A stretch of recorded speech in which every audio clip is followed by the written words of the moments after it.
Where'd my headphones go? Well, that's weird. They're not here at all.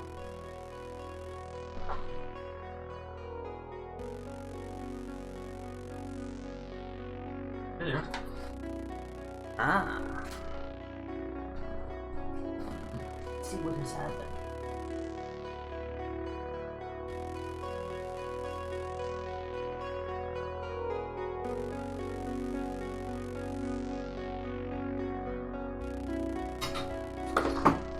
What is happening? Poor headphones.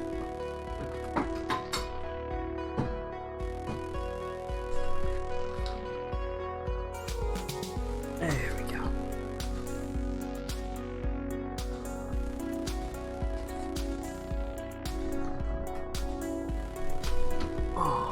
Okay. Sweet music. Palettes. Paper. Right, I made some changes to the room.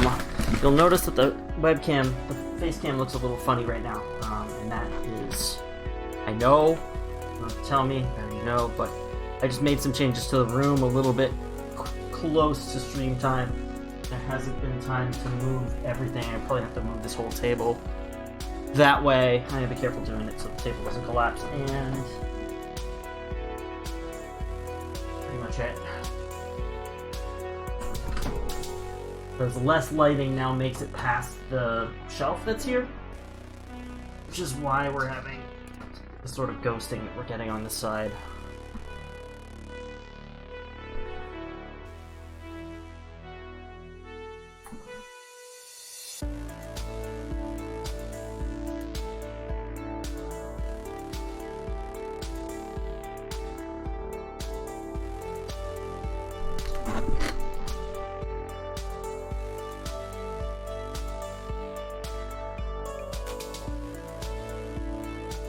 Alright, there may be some issues with Restream chat today as well. Restream had a notification up that there were some issues with Restream chat and that they were working on it, so...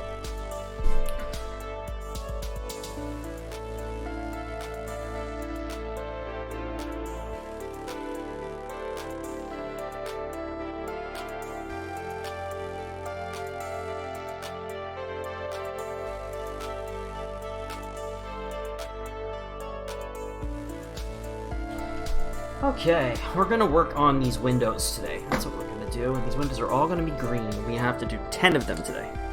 That's gonna be the first part.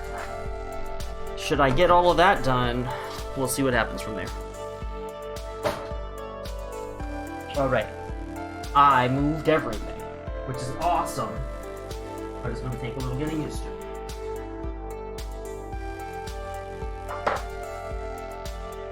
Black green. Perfect. Hey, Ingress, how are ya? Inspector Clay created a clip.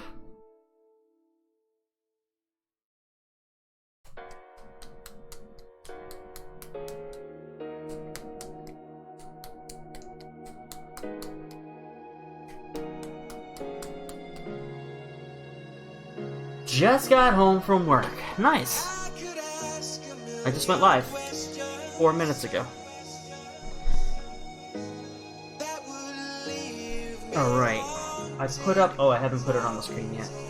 I created a new donation goal because I realized now that I've gotten this shelving here and this thing is square, there's one other major need that I have for the studio. That is a vortex mixer. Now, I've used different types of mixers, and I do think vortex has got to be the way to go. I can't afford a really expensive one. So we're gonna try for a cheap B1, because they can be up to like $250. Those knights are quite the commission project. They really are. Yeah, I haven't gotten as much done on them today as I would have liked, but at least up to this point today.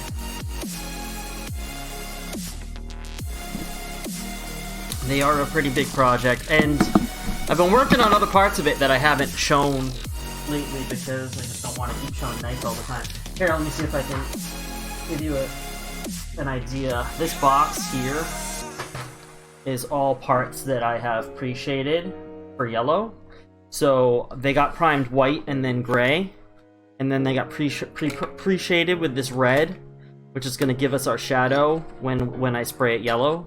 So this whole box, this big old box of big and little parts, is probably 100 plus parts in here, is all the yellow armor panels. There's 2 of these big carapace shells.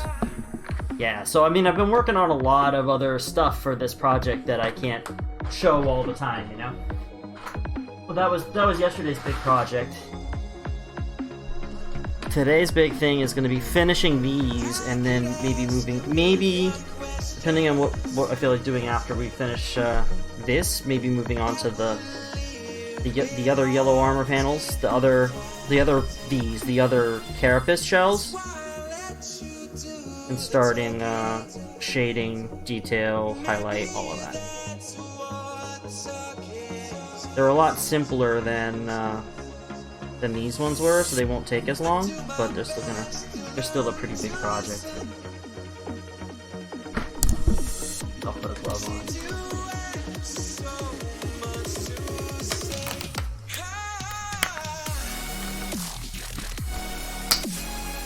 I mean, I feel for anybody that tries to do this all as one piece, though a lot of people just put it together and then they're like, I'll just paint all the parts. You can only get away with that if you're doing 1 or 2, you know? If you're gonna do a whole bunch, then you really need to try to batch paint them. This paint is weirdly thin. Wonder if it's just not well mixed. Not usually quite this thin.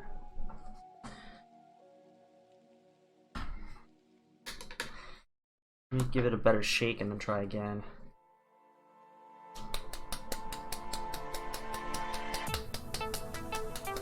Running low with this color too. What's new with you, Ingress? So I'm waiting. I know that I posted really late last night. I know my urgency is not everybody else's urgency, and I wasn't expecting people to necessarily weigh in right away, but I'm still waiting to hear that from everybody that's part of the Patreon at tier 3, where it was in the past in the Patreon at tier 3, to discuss what to do with it.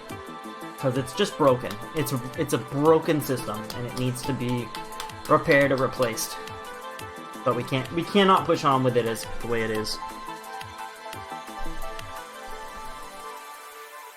Because nobody will get anything out of it, and everybody will get frustrated. Including myself. Well, that already happened.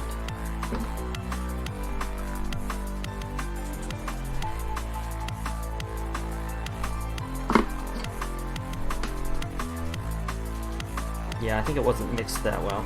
Yeah, this is much better.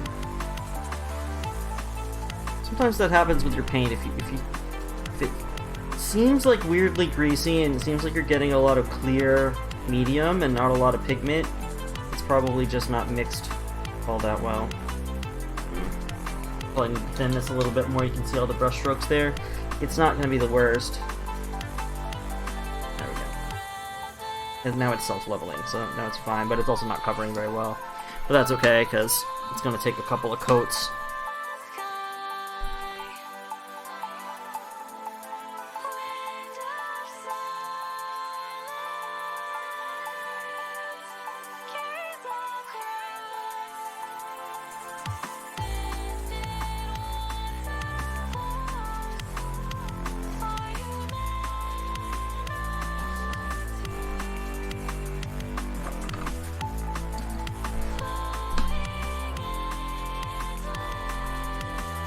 Hey, Cynic, how are ya?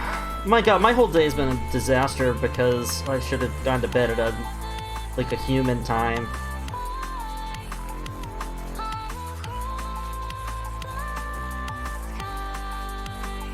And then I had fast food for lunch and I just feel gross. How was your day?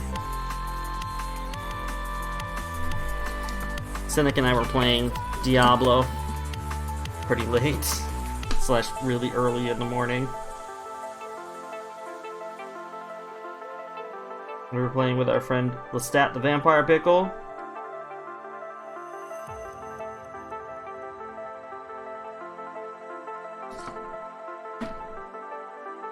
I got about 4 hours of sleep. I got about 6, because I woke up at noon, which is gross.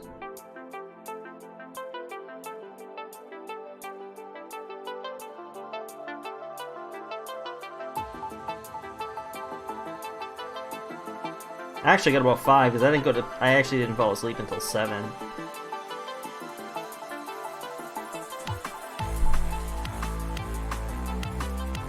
I finally completed this urgent issue that has been on my desk, and it is ahead of schedule. Oh, nice! Very cool. Congratulations on that. You know, these carapace pieces that I've spent so much time working on, they're gonna need a little touch-up already, I can tell, but they're gonna look so much better even with just these windows done. You know, it's funny, like, the window's gonna make such a big difference. Because, like I say with pieces like this all the time, it's like, when the last bit of unpainted area gets painted, then it suddenly looks so much more done than it looked, even though it wasn't not that different.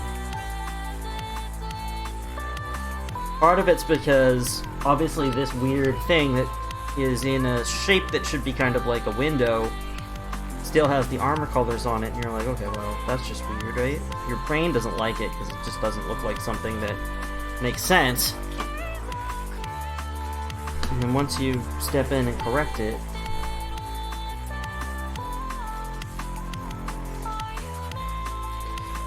Cynic, weird question for you, just in case you may have an answer here. Have you ever used Crowdcast? Or for that goes for anybody. Has anybody ever used Crowdcast? It's a software program. It's a platform. It's a web platform for collaboration and teaching, and webinars and that kind of thing. I didn't know if maybe for your job you'd ever been forced to use it.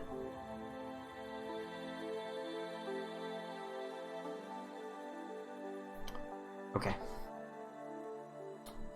And my food of choice after an all-night gaming session ended up being pizza. Oh, damn! Is that because of me?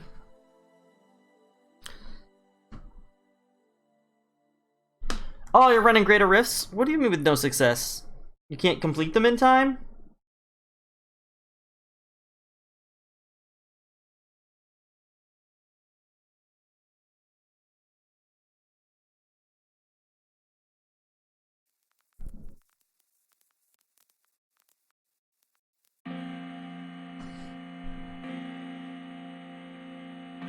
Huh. Well, I would stop running them then, because you have to use up keys. You don't want to run out of keys, because then you have to do more Nephilim rifts.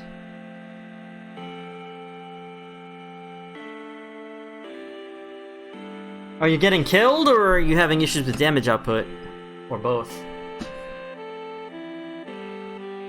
I really don't know anything about necromancers in D3, so... couldn't tell you what to do.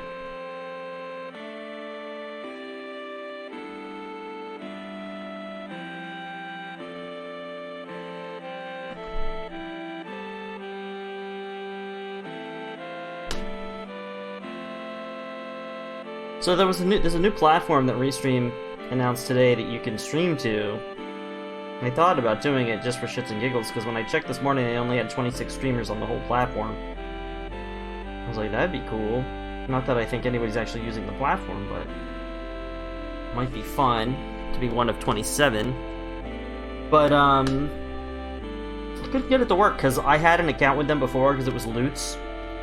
And, they didn't have an easy way for me to change my username, which was weird.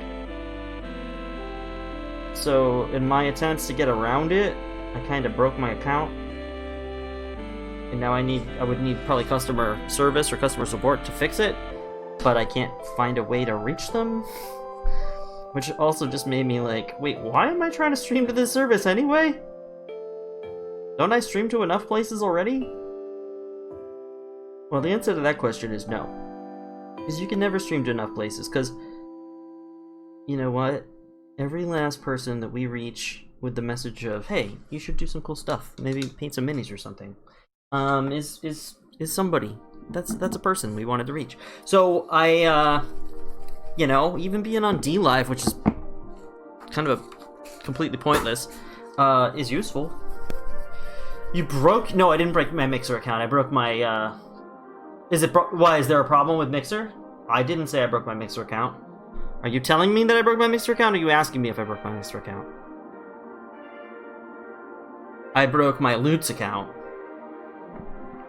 Part of me is regarding the choice of Necromancer. Should have stuck with Demon Hunter or Wizard. Well, just try a different way of playing Necromancer. Change out your build entirely. Try some different skills, try some different pets, or whatever. I don't know what Necromancers even have access to, but in Diablo 3, everything's pretty much more similar than it is dissimilar, really, so... You've got a lot of the same stuff that all the other classes have, really. It's just in a slightly different package with some slightly different focus.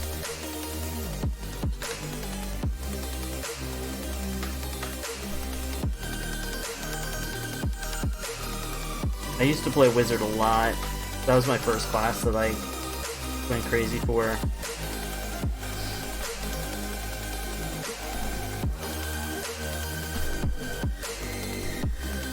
That and then Barbarian. I played Demon Hunter as well, but I can tell it was a long time ago that I played Demon Hunter because my Demon Hunter is at 60, which makes me think I capped it before the cap got moved. Level cap got moved from 60 to 70, which was early.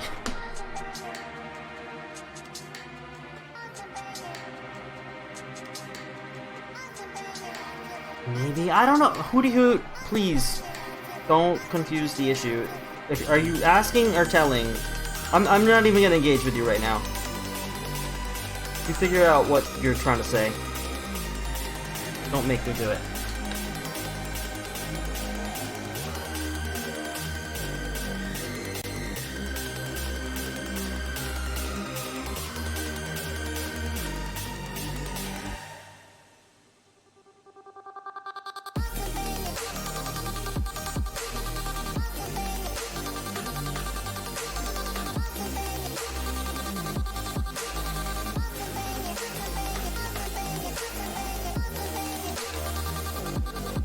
Yeah, please don't. We had an issue just the other day. I already lost a longtime supporter because he was doing the same bullshit. It was like, listen, if you are trying to tell me there's a problem, tell me there's a problem, and I'll get upset about it. If there isn't a problem, don't make a problem, because I don't want to get upset or have to work on dealing with problems that aren't real. Like, there's no time for that. So please don't create false problems for fun. That's not cool. That falls under the don't be a dick category of stream rules.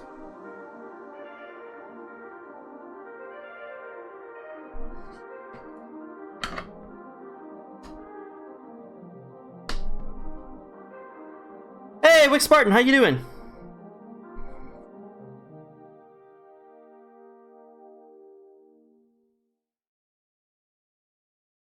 Alright. We got our dark green in. While I'm here, I'm gonna try to clean up a little bit of a thing around the edge. Hey, what's up, Mocha Minis? I'm really bummed my page didn't refresh. I didn't see you were... I wasn't really online until you ended, so... I went on at 6 and... Oh, yeah, Mocha, yeah, I'm doing so many of these. I don't know if you know about this project, but... Yeah, it's a big one. So I'm trying to finish up the windows on these, and then there's a whole... So this batch is a little bit less than half, and this is 10 knight models. I have 25 knight models total that I'm working on. It's cool and it's not cool. You know how it is. It'll look really cool when it's done. Doing a little cleanup around the edges of this window. Carefully. That'll do nicely.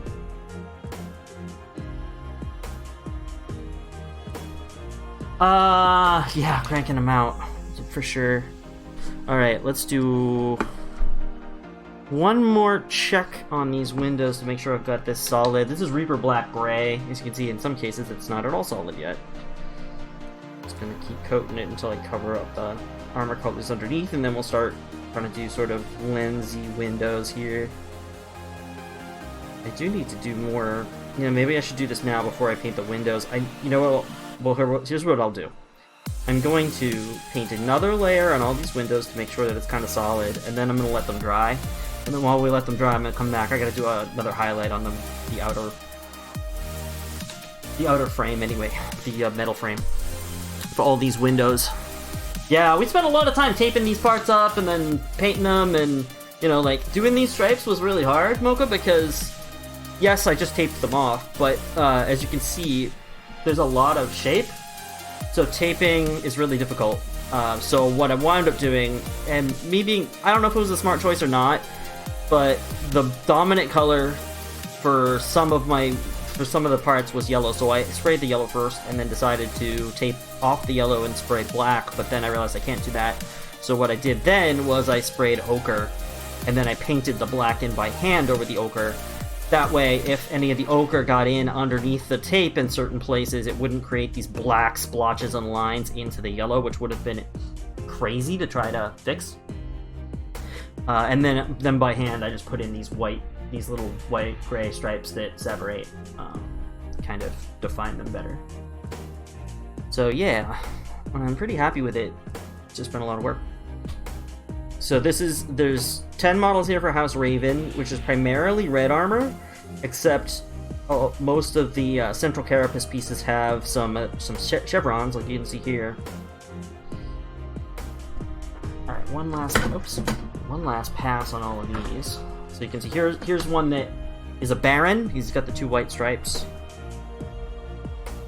So this one was especially complicated because I painted the whole thing red, then I taped off the red and painted this yellow, then I taped off the red again and the area for the yellow stripes, and then I sprayed in ochre over the where the black stripes are, then I painted the black stripes in by hand, then I painted the gray lines in at the edge of all the black lines, then I took all that tape off and taped off this section, the middle section, the outside section, and sprayed in the gray and white for the white stripes.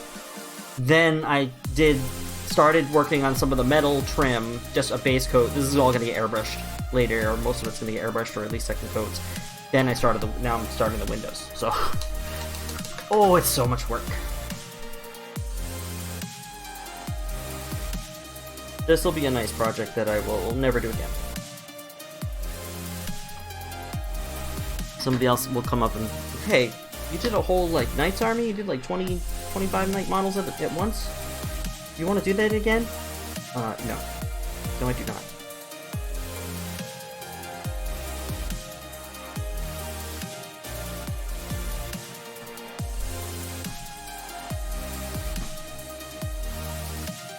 Thanks for an awesome stream, Mocha. I don't know if you're still here, and I would understand if you weren't, because, you know, post-stream you should just go relax, chill, probably hanging out with whoever you rated. But, big thank you to Mocha Minis for having an awesome stream, and I got to hang out in for a bit earlier. Oh, thanks for being here. Oh, yeah, hey, let's talk about Infinity. So, I'm a little bit busy at the moment, because I have this whole project, which I am behind on, and the client's not pressing me, which is fine, but it's a big project, and I just can't have it not done, you know, it's gotta be done. So, I'm trying to work through this. In the meantime, I had put my queue on hold once I more or less cleared it. I cleared it and then was like, okay, nothing else in the queue for a while, and then people got really antsy, and I was like, okay, fine, queue's back open. So the queue is getting really, really full. So I'm just really busy, which is good. Really good. Especially because we're coming up to, for me, the time of year that gets usually pretty quiet. Usually mid-November to February, I don't know, like for you with commissions, but for me, commissions die like a sudden winter death between right around Thanksgiving to right around the first tax refunds being available. January, I might as well just, like, leave the country. But I'm hoping that this year will be not so bad. Last year was really bad.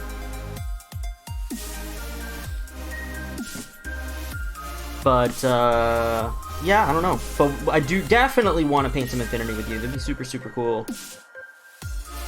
You know, the funny thing is, I think the reason I want to do it too is that I'm not super into the idea of co-streaming, you know, like, I'm skeptical of the whole thing, but also I realize how useful and powerful it can be too. You know, there's so many great streamers that have a partner, like, you watch Jimmy the Brush, or you know, even Fang and Claw now, like, people that can stream in pairs, like, there's a really big benefit to that. So if you can make kind of multi-streaming work like that, to a degree, that can be really helpful and energizing and all other sorts of positive things. It creates synergy in a positive paradigm. But yes, and they have that whole feature that they can use that Twitch made. Alright, let's try to do some talks.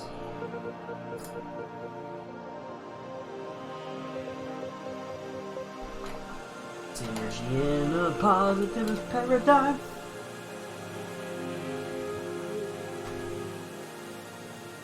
What other kind of awesome business speak can we put into like a little jingle? Teamwork and leadership.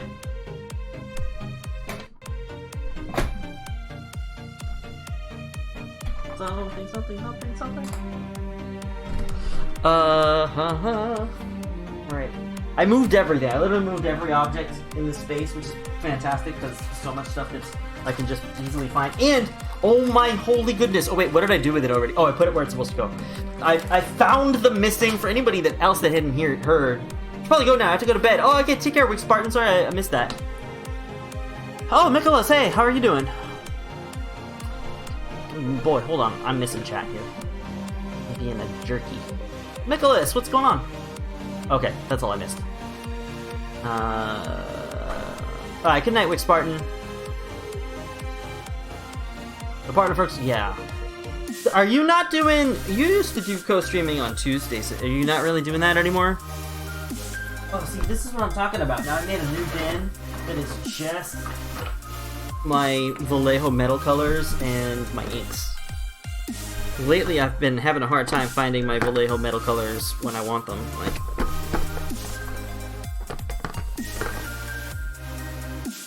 duraluminum?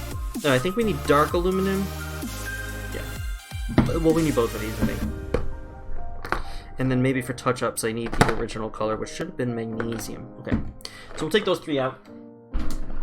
Oh, this is so much better. So, here's what the case was before. All of the paints that are now on these shelves that I just bought, which, thanks to... Actually, big thanks to Sarcastic Cynic, who basically one man knocked out my donation goal to get these new shelves. Well, not man, one woman. Just finished up work for the day. Oh, nice! Mocha, I have some... I almost wanted to message you about something, but then I didn't, because I was like, I'm just gonna let this go. But remember that thing that we were messaging each other about back and forth? Like, that saga continued. Why won't that just go away? Why won't it die? Holy Christmas. Bottom line is, like, leave me alone.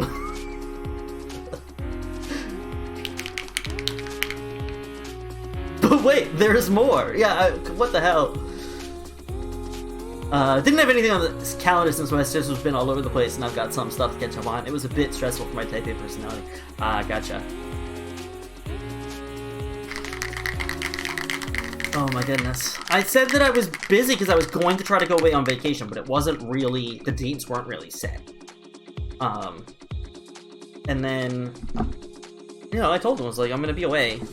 And then they came back and we were like, are you gonna be away? I was like, I told you I was gonna be away. Like, do I need to show you, like, proof of where I'm gonna be and when? Like,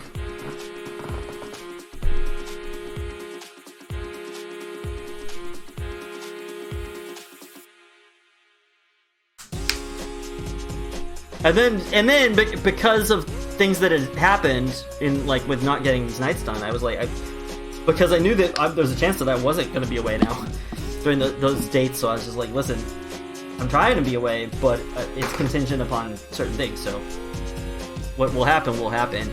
Oh, I just put the wrong color out. Well, that's fine. Because I ain't paying enough attention.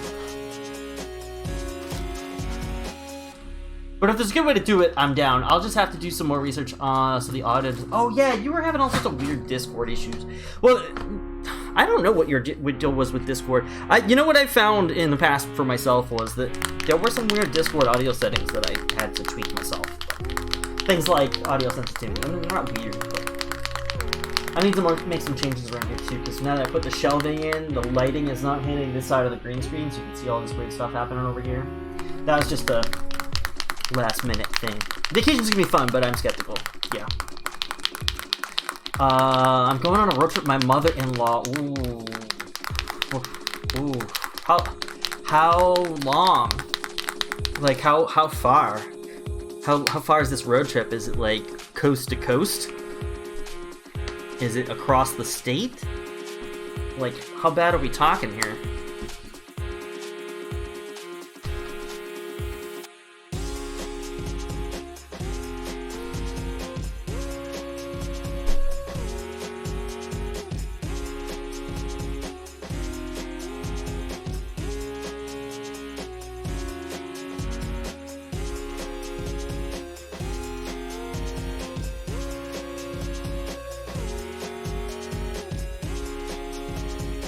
Let's do this in multiple coats, so.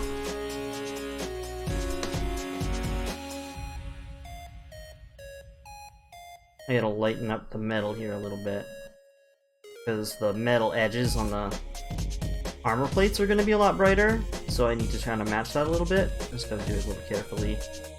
I'm gonna try to get this done before I try to finish the windows.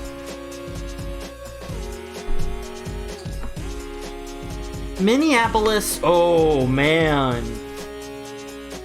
Oh boy. Bring the pain. Who's driving? Are you all driving? Are you driving? Are there dogs involved? Are there multiple dogs involved?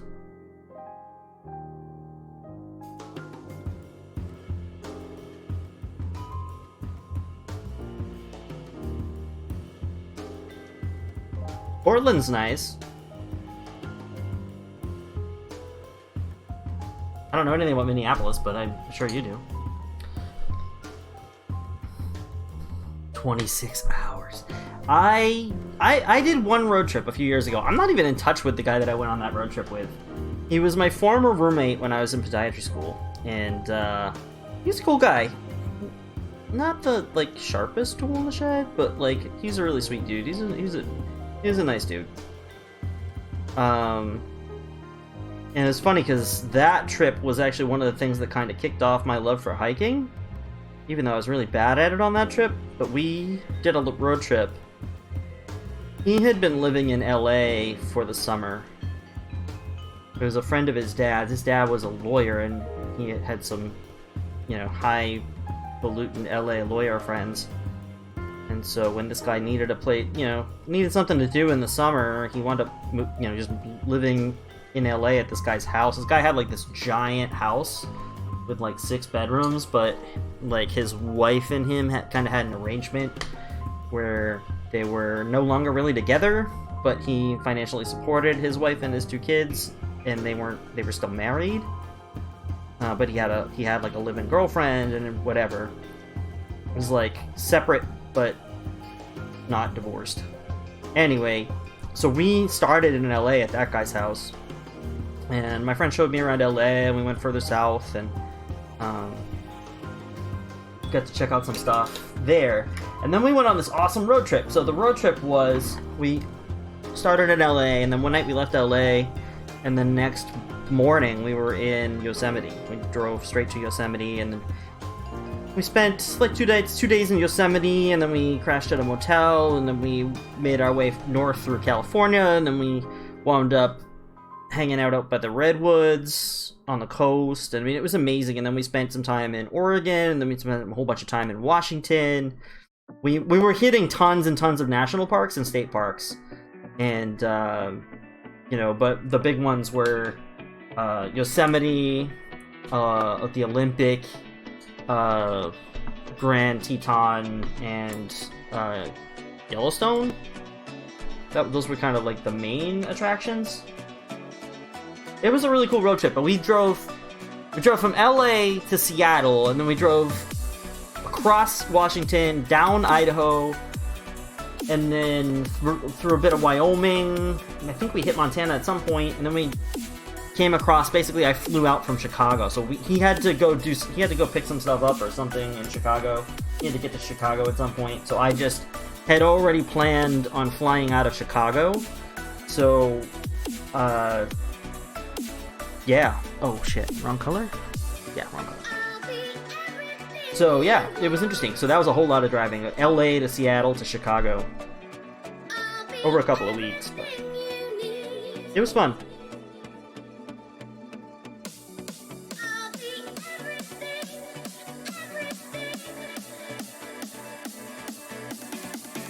For me, it was in between years of med school.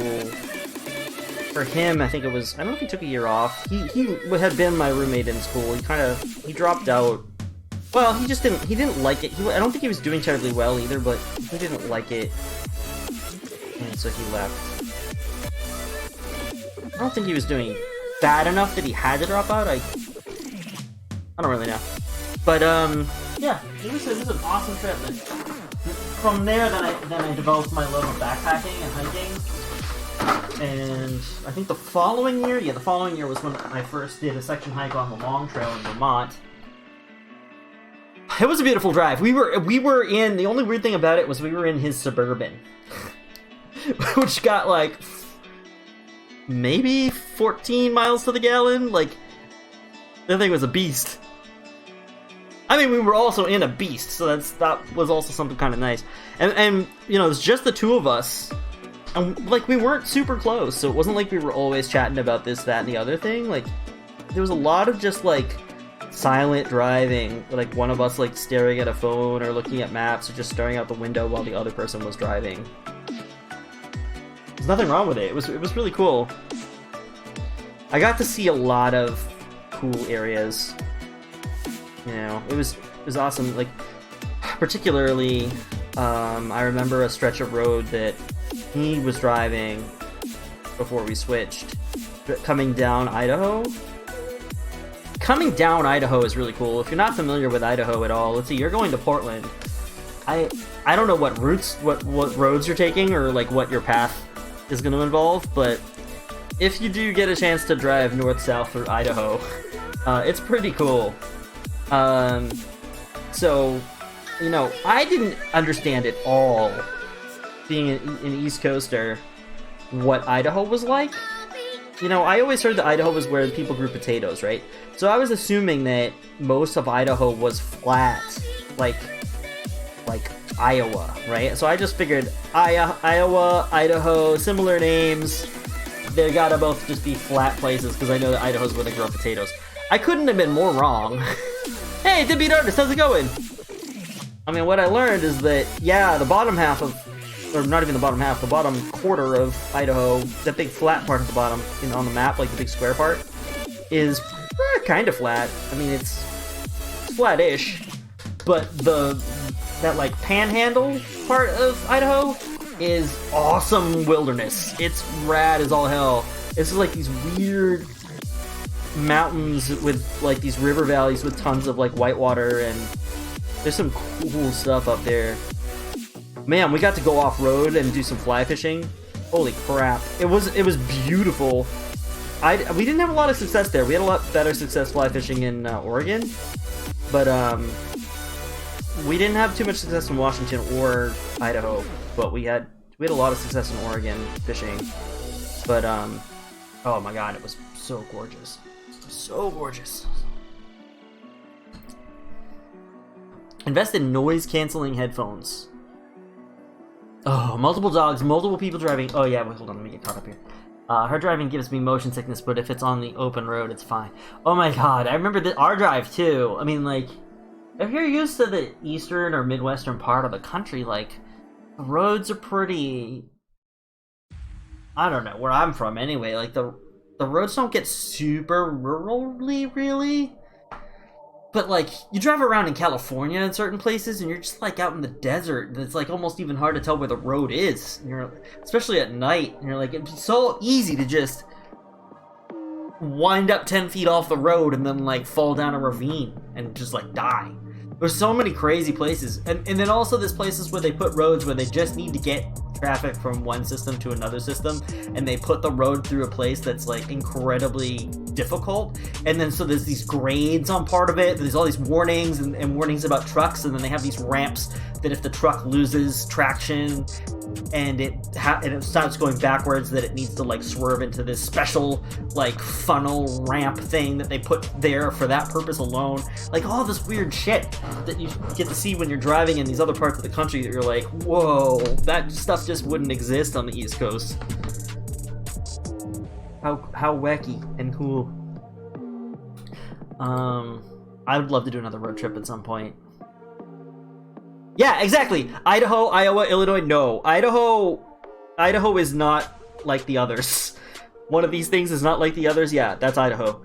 Idaho's awesome. If you get a chance, I don't know where you're gonna be, and I don't even know if you're going through Idaho, but if you're going through Idaho, if you get a chance to look up a place called, I don't even know if it's still open at this time of year, it probably is, Craters of the Moon. Okay? Look it up. I went there. It's a rad place. It's called Craters of the Moon. It's basically a volcanic field. And it's like it's like you're on a different planet. Like you're like, what the hell is going on here? This place is crazy. And it basically has all this like volcanic glass and rock with all of these cool caves that you can go through. And the caves, I forget what they're called, volcano tubes or something. They're these special formations where basically like molten rock forms like a hollow tube, and then you can go through it. They're not deep. They're not like deep cave systems. They're just like these, they're just below the surface. And then there's all these hyraxes, these small like weird mammals. I think they're hyraxes. Am I getting that right? There was some sort of weird no, I don't think they were hyraxes. I'm getting confused. But there was some sort of small weird little rodent-y type mammals that were there that were like amazing and super small and crazy. They were like the weird volcanic rock versions of chipmunks, but smaller. They were like hummingbird chipmunks. They're not like actual hummingbirds, but just like really small and really fast. I tell you, if you get a moment to go to Craters of the Moon, just take 2-3 hours, drive there, park the car, walk around, stretch your legs, go into one of those volcano tubes. You can thank me later. Not bad. Thanks, getting some painting in before work. Nice, Deadbeat Artist. What you working on? I know I'm not doing the most interesting of painting tasks right now, but you guys are keeping me on task, which is great. I have a ton of other things to do. If I feel like I've got the energy to keep going, and I feel terrible because we stayed up, me and a couple of friends stayed up till 6 o'clock in the morning playing Diablo. Bad idea, and then I didn't wind up getting to bed until 7, but as we covered earlier in the stream. So my day is like destroyed. I'm an idiot.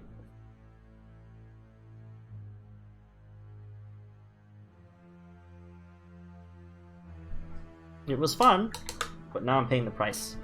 Painting the Female Vampire Lord. Oh, I know that one. Yeah, fine cast. I have not painted it. I don't want to paint it because it's fine cast. Somebody offered me something, or something came up the other day. They were like, oh, do you want to paint this? Oh, but it's fine cast. I was like, nope. No, thank you. I think it was a Phoenix Lord, or whatever they're called. Like one of the... Yeah, I think they're Phoenix Lords. One of those Eldar Lord models. I think we decided to wait because there's a bunch of new plastic Eldar models coming out. So the chance that there would be a better model to paint that's plastic and not fine cast, is a possibility. Which is a nice possibility, given that painting fine cast is horrible and I just refuse to do it. Yeah, I won't be doing that again. For a while. Yeah, good point. Yeah, exactly, Cynic, right? It's not the first time I've done it, and it won't be the last. It will be the last this month.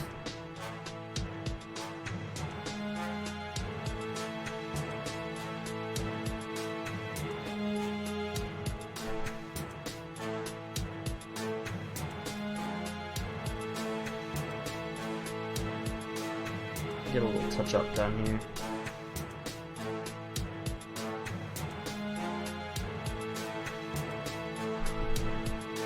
Okay. Touch up is not terrible.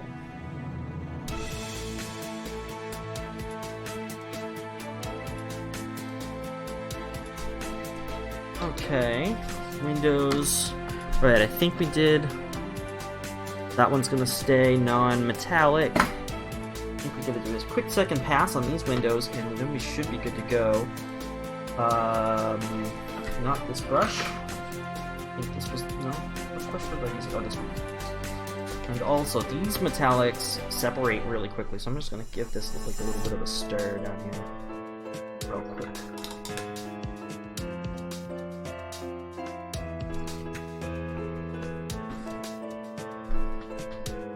Go over this one more time.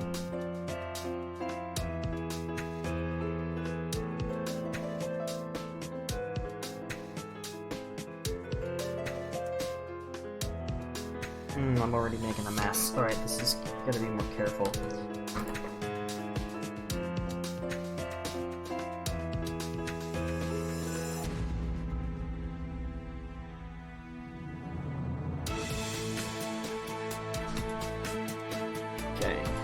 Can be more careful, and I will be. Painting it is okay. It's assembling it. Yeah, it breaks if you look at it wrong. That's what I. It's not even just fine cast. Honestly, I'm having that problem with most resin models now, where I'm just like, these are just too fiddly for me to work up with. Like, and the issue is, you know, unless you discuss, especially for me as a commission painter, and you know, Mocha and other commission painters can probably chime in. You know, they probably might have similar experiences. Listen, some of your clients will understand.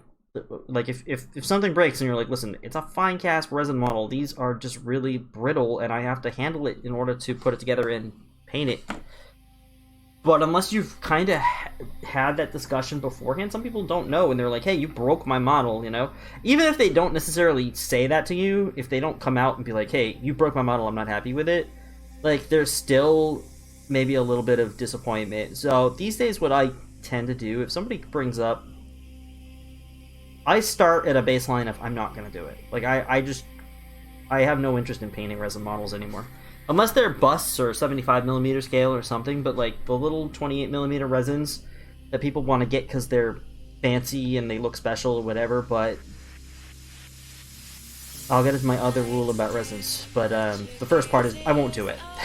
And then maybe I'll do it, but you have to understand that, you know, I take no responsibility for breakage.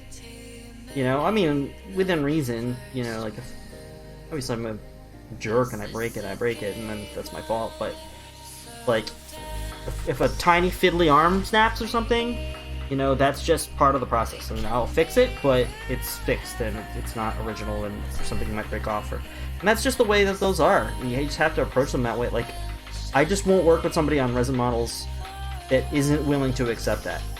You know, unless they're willing to take that caveat, there's no chance that I'm going to work on that resin model. The second thing about resin models is I will no longer paint any resin models where the company does not show the model in its marketing, in its selling and promotion of that model. If all they show you is a 3D render, and they never show you a physical copy of the model painted, or unpainted even, I don't even care, preferably both, but if they only want to show you a render, run like hell.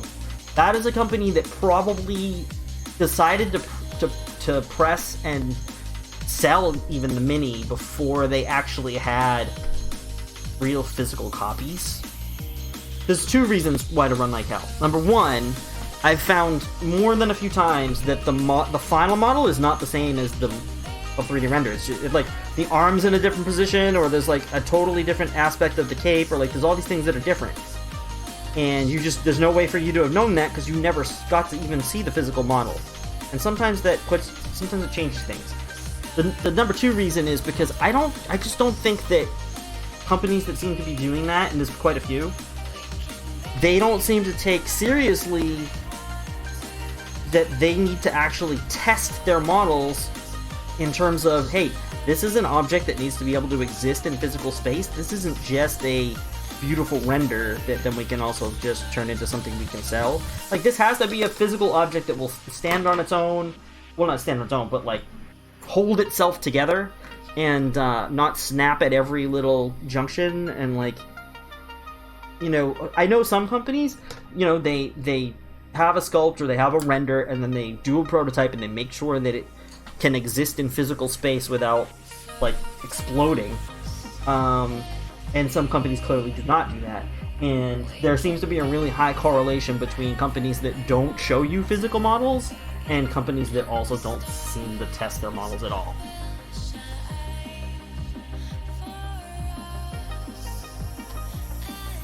For 3D renders only, yeah, run like hell. Like you know, some companies are so guilty of that. Companies like RN Studio, companies like Raging Heroes, Privateer seems like they're starting to do that now. I've been seeing all of these things where they're showing off these new models and they're just 3D renders, and I'm like, oh, they used to be fantastic about only showing off studio painted models, like when they announced models and stuff, and that was great. But now they're showing off all these 3D renders, and you're like, oh boy, I don't know what that model's actually going to look like. That company has been making so many missteps. Is there even anybody in charge over there anymore? Like, what are they doing? You were surprised that it was Finecast. It's the same era as Sisters of Battle, and they kept them as metal for forever, so why not just keep this as metal? I don't know, costs. I'm not really sure what the various reasons were for Finecast. A lot of it was probably production-based rather than quality-based. It's why I love Knight models and Steamforge, as their resin is good. Yeah, I've only had experience with one Knight model resin. It was pretty good. Steamforged, I haven't seen a Steamforged resin model yet. I've only dealt with their plastic and their metal, so I have no comment on that, Kitsune. It'd be interesting to see how you do the Eldar Civil War. Yeah, that is. Yeah, exactly. I'm kind of curious what they're gonna do with that. They've certainly been leading that way for a long time, and especially with the whole Inari thing, and a lot of the Dark Eldar not, or at least the leadership of the Dark Eldar not going along with everybody else. Roughnecks after Diablo, and then yeah. Oh, I'm just getting caught up on chat and trying to miss anybody else. Oh, especially on Kickstarters. Yeah, right. You know, I can kind of understand on Kickstarters a little bit, you know, because at least with a Kickstarter, like, the understanding is that they are early in the process, right? Like, in theory, this brings up this whole topic of Kickstarters that we were talking about the other day, and I'll just briefly touch on again. Kickstarters, once upon a time, some people don't even know if they weren't around for Kickstarters early in time. You know, I think you were, but you know, I was doing Kickstarters back in 2012, 2013. It was very much the Wild West when it came to board game and miniature Kickstarters. You know, people didn't know what they were doing, and a lot of mistakes were made. But one of the things in those early days, though, were the games really were Kickstarters in terms of, I have an idea, here's the idea, I cannot make this idea happen without support. I need you to make this reality. Not, oh, hey, you know what, we just want a pre-order system so we know how many of these to print from China, or whatever they use it for now, marketing largely. Like, back in the day, those games would not exist if they did not get that crowdfunding. And so, we've really lost that. And now people expect, like, to see finished products when Kickstarters get unveiled. And I can understand that, given where we're at right now. But I can understand them still doing mostly 3D renders because they're supposed to be earlier in the process. That's okay. Asia bought the zinc mines, so it's expensive to make wet metal models now. Oh yeah, right. It's Iniad versus versus Craft. Oh, is that what it is? Versus Craft World and Dark. Oh, I thought it was Craft World versus Dark, because they showed that artwork today that looked like it was Craft World versus Dark. established companies using only 3D renders makes me, yeah. But new companies using Kickstarter for the right reasons, yeah. Not just a marketing boost for already created products, right? And the other scary thing that happens now with Kickstarters that's frightening is the whole pyramid scheme thing that a lot of companies are doing, which is they get behind on one Kickstarter for whatever reason, production costs them more, whatever it is, they don't have the money to finish the first Kickstarter. So what they do is they launch a second Kickstarter. And, you know, it's a pyramid scheme. So then they use that money to pay off the first Kickstarter, and then now they have no money for the second Kickstarter, so they start a third Kickstarter. And, you know, one company that famously did that was Ninja Division / Soda Pop Miniatures. They still haven't made good on Super Dungeon Explorer Legends. You know, they got in trouble with the Idaho Attorney General because they weren't being transparent about it. Yeah, people knew what was going on. They were like, you guys are out of money and you're just doing these Kickstarters to get money to try to pay for the other stuff. And they weren't being super clear about it until the Attorney General was like, hey, what the hell's going on? You know, we've had complaints. Yeah, I know, Idaho again. What are the chances that Idaho comes up twice in the same conversation about miniatures? I'm gonna have to get up for a quick second. I'm gonna dump this water up because I didn't choose to use 2 water cups today, and there's too much metallic in this for me to feel comfortable using this on this right now. So just gonna go dump this and come right back.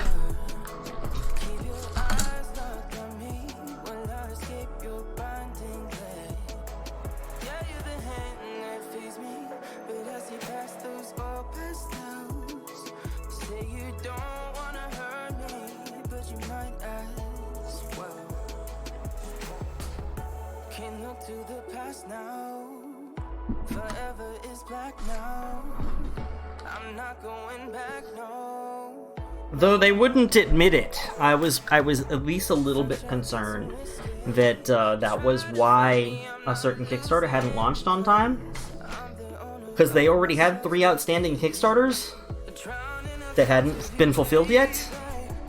And so when Kickstarter didn't start their campaign on time, you know, I never got an answer that made any sense to me. I was told it was because Kickstarter was busy and they didn't have time. Which, I don't think Kickstarter works that way, but okay. Did you read the story behind the Ennead and how badly it affected the Eldar? Yeah, I read the whole story when it came out. Well, I didn't read the last book with Gilliman because it was less about... I read The Fracture of Bealtan, let's put it that way. Back in 7th. Wait, was that 7th? I think it was. It was right at the end of 7th before 8th. Yeah. I did read The Fracture of Bealtan.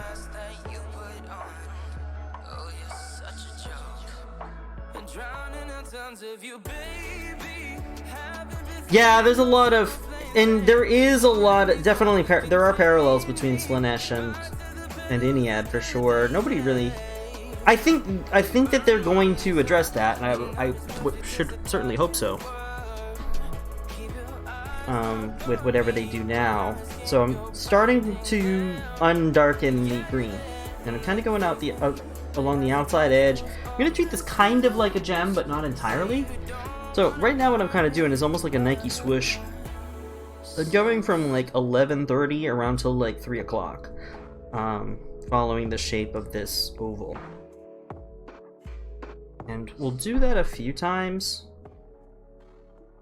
to build it up, because it's going to take some time.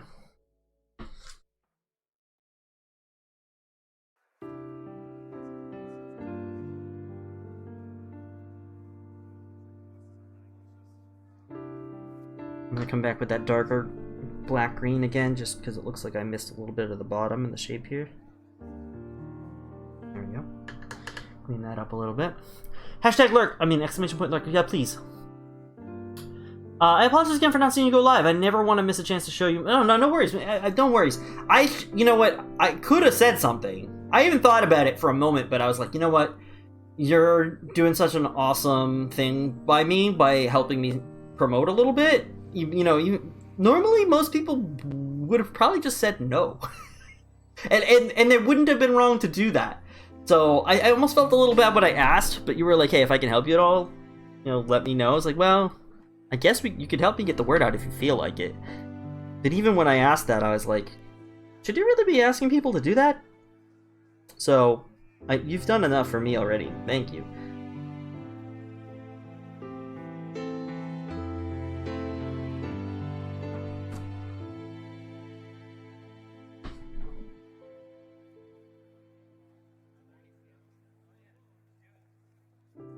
Those are the weird things that happen sometimes between people where it's like,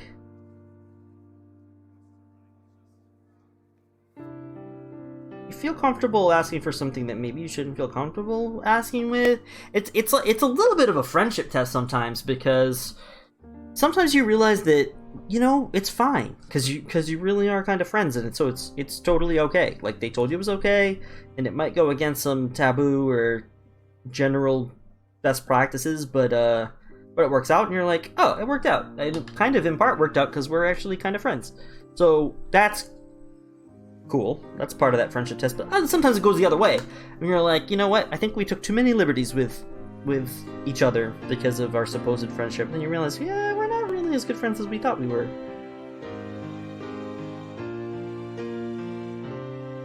Favors can be like that. Borrowing money can certainly be like that. I mean, borrowing money, everybody already knows, tends to be a pretty bad idea. Totally friends! This is a Deep Thoughts kind of song. Oh, this is a Deep Thoughts kind of song. What do you think about potatoes? Potatoes are the slumbering round giants under the ground. What do you think an earthworm thinks about a potato? I bet you they look at a potato and say, God damn, that's big.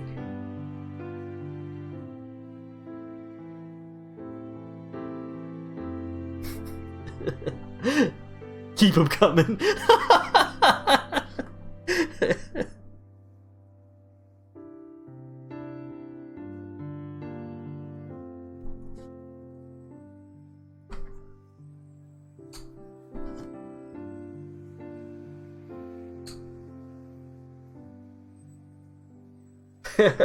Yep. For the lulz. Sato Patacario! Hey, what's up, my friend? How are you doing?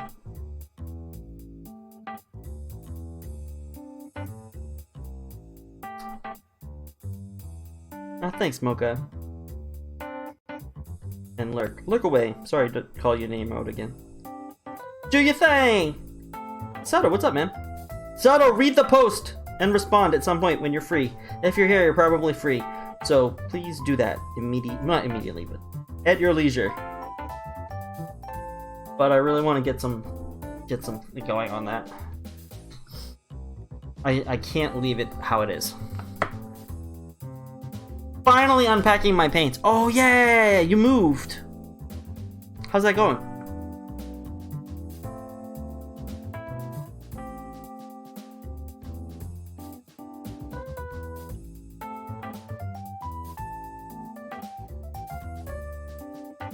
So did you wound up getting the new job?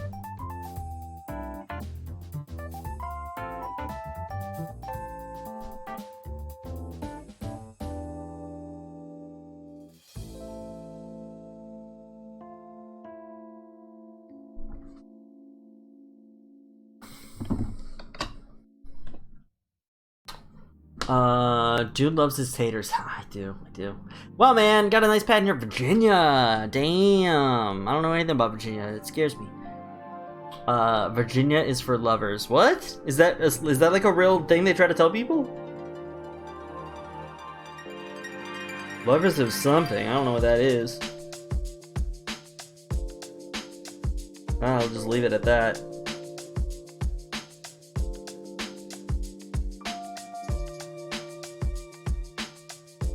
Lovers of the Confederacy? Alright, I didn't just leave it at that. Sorry. That is the state motto. Okay.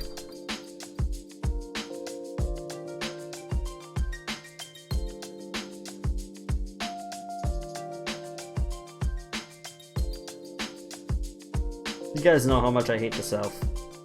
I don't hate it, I just don't trust it. Don't trust this!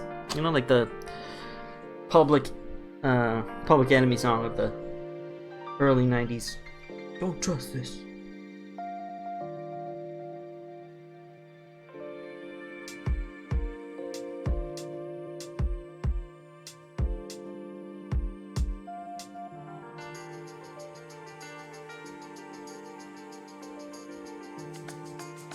What's the saying? The South will rise again? Exactly. Florida Z's! Z's? Like zombies? Oh. Oh, yes. You're referring to the person.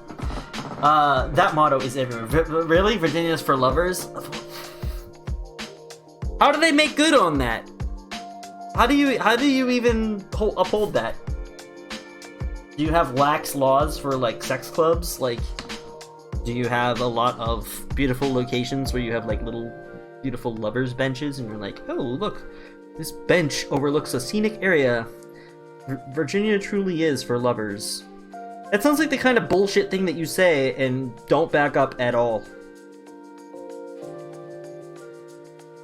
Like, oh yeah, Virginia's for lovers. Like, what the hell does that even mean? What are you trying to... What? You can't just say that. That doesn't even make any sense.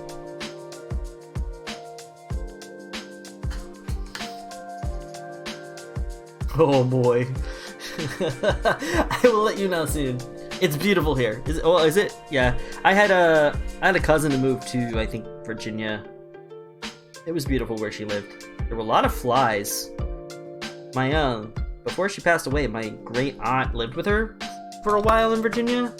And holy Christmas, she used to just spend all day killing flies. She loved it. She was kind of a weird, wonderful old lady. Man, I can't... If she was still alive today, I would buy her a bug assault gun. She would love it. She loved killing flies. She just had this fly swatter, and she'd just, like, spend the day. She'd count them up. Like, I got 118 today. I'm like, okay, Aunt Shirley. It's super cool.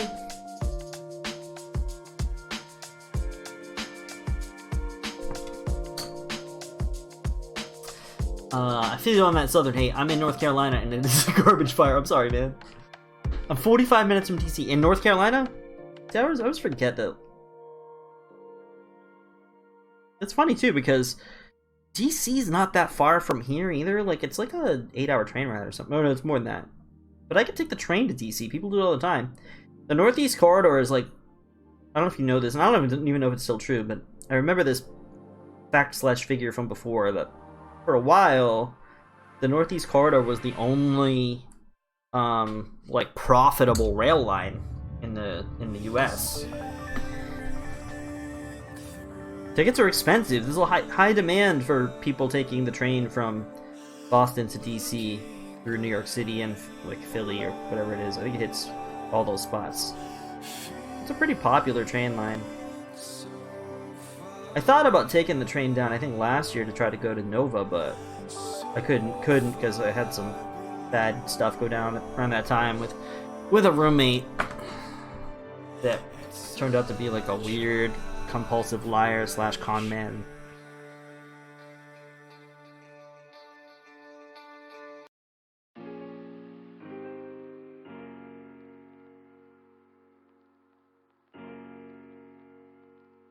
I don't know where he is now or what he's doing, but I'm sure he's ripping somebody off.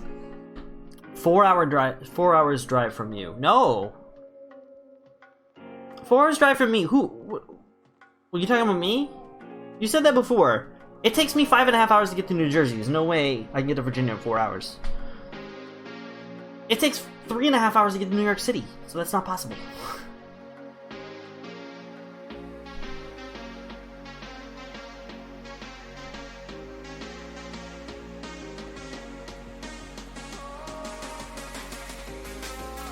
Four hours drive from me doesn't even get me to Philly. Even Philly, I think it's like 7 hours. With traffic.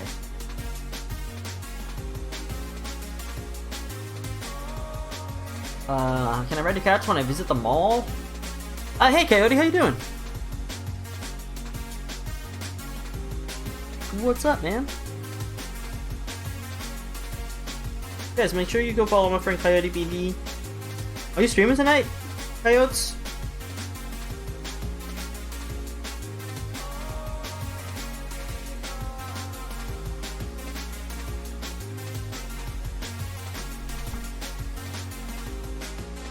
What's the BD for?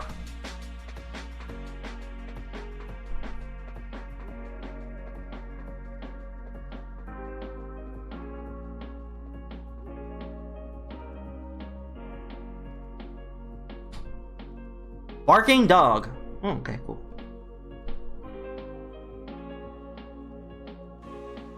You ever get asked that?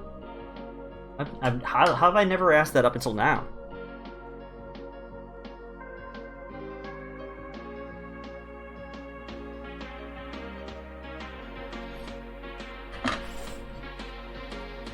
It's been a long time.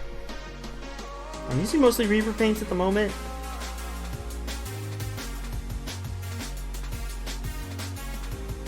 You know, the Reaver paints have a little bit more coverage than some of the other colors I use sometimes. It's interesting because they're thin, but it's also because I think because they have a lot of fillers. I'm not sure, that's a theory. Don't take my word for it.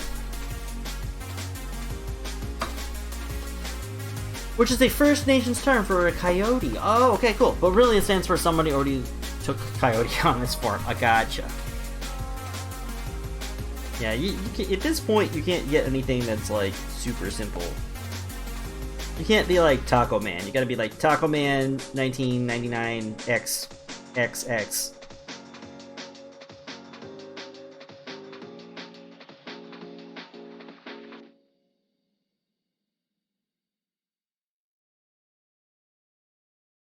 Not that I know. Not that I've checked to see what kind of Taco Man names are still available, but now that I'm thinking about it, it's not a terrible idea.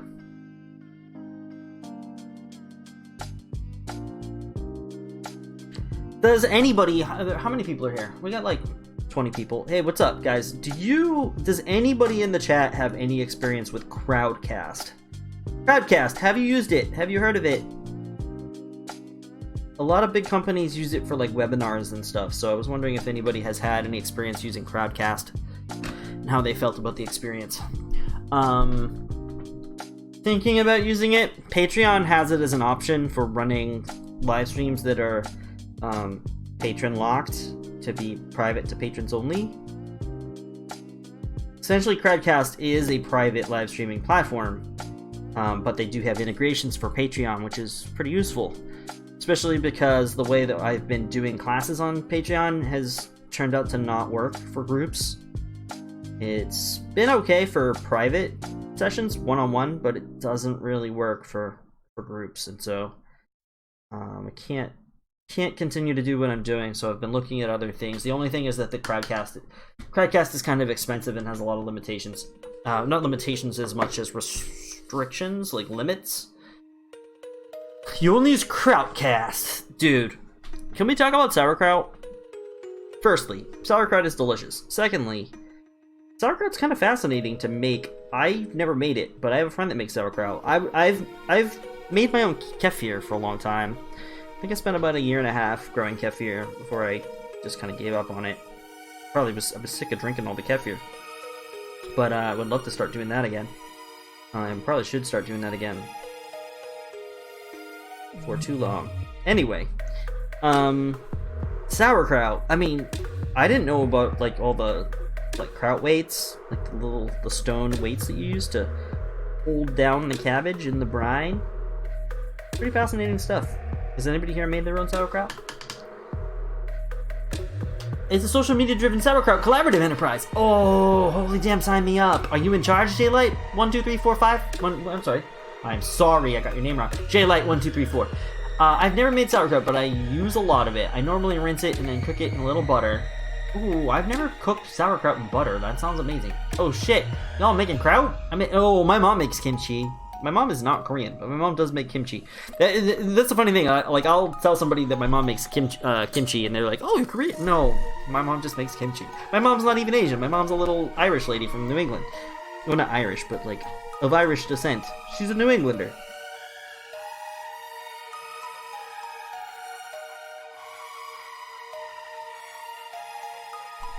Alright.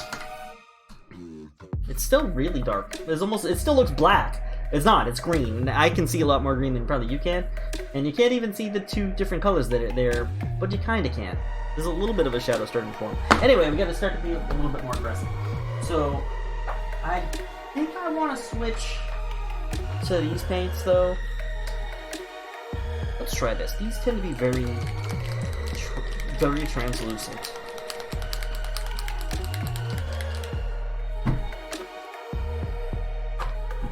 Take a couple of these out.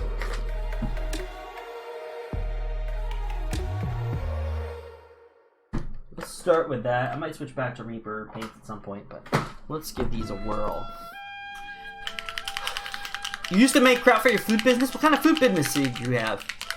The closest I came is I really annoyed a German once. Oh man. Are you sure he was annoyed? They kind of just always sound like that. This lady at the farmer's market would come over and say, "What's your story? You have Korean girlfriend or what?" Nice. No, I'm pretty sure he was a sauerkraut. Oh! Timeout for bad puns. I guess white guys should have better things to do. What, to make kimchi? Yeah, listen. No, I think it's totally fine. The thing is, merm green? Oh, I don't really need that. Well, I don't hope I don't really need that. Maybe I need to put it out. Yeah, well, that's interesting. Now, listen, lacto-fermentation is important. I don't think I'm getting enough fermented products in my diet right now. Like real lacto-fermented stuff, not like industrialized, sped up, incomplete fermentation type stuff. Sourdough, yeah, I made my own sourdough. Well, when I was doing kefir, I was also keeping sourdough, and I would do the same. I would do them both every day at the same time. Like, I'd wake up in the morning, I'd take care of some simple morning things, and then I would go down and take care of my kefir and take care of my sourdough. And then I'd drink a bunch of kefir throughout most of the day. Which is a weird thing to drink. It's, it has because I used to use whole milk, but I guess a lot of the fat kind of does get broken down, or utilized.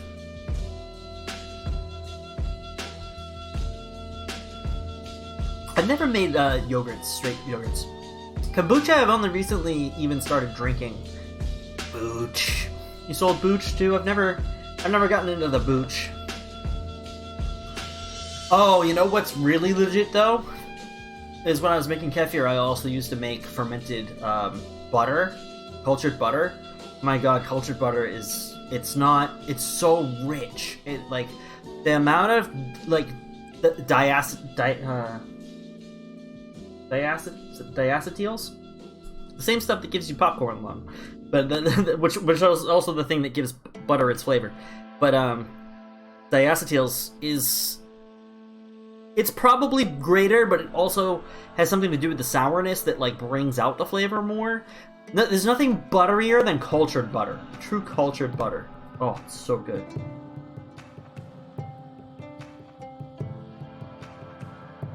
I used to just make it in a food processor. So I would create the whatever, kind of the creme fraiche, right?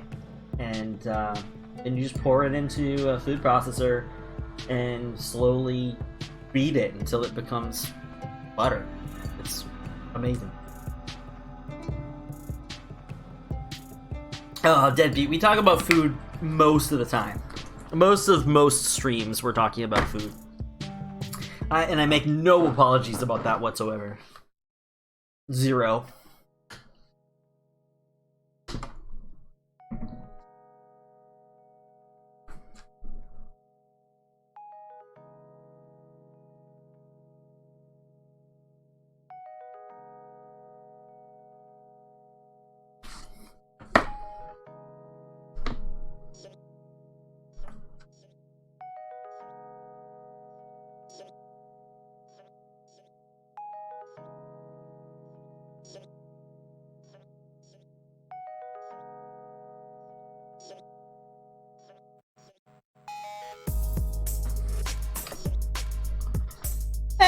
Game Monster, what's going on? Game Monster, I actually want to reach out to you because you're no longer in the cultist tier, and so when I tried to send out a bunch of messages to people that I needed to talk to about what I was doing through Patreon, it wasn't easy to include you, so I want to include you, so I'm gonna send you, I'm just gonna copy and paste a bunch of text, I guess into a Discord message, and I gotta send it to you and get some feedback from you, because I am basically nuking that entire current system and changing it because it's pretty horrible, and I don't like it.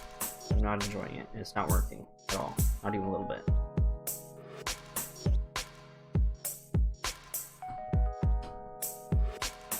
I am still annoyed that MSG at the grocery store is never clearly labeled because of all the pearl clutches who demonized MSG. Do you have an actual allergy or something where it's really important that you actually know, but you can't because I'm starting a new Wednesday tradition. I go out for supper alone every Wednesday, so I'm going to have Twitch chat decide what I eat that night. Ooh, I used to hate sauerkraut as a kid. Now, some kraut and mashed potatoes. Ah, that's a weird combo. I've never kraut and mashed potatoes like together. Like, do you put the kraut in the potatoes? We do love potatoes today. We love potatoes all the time.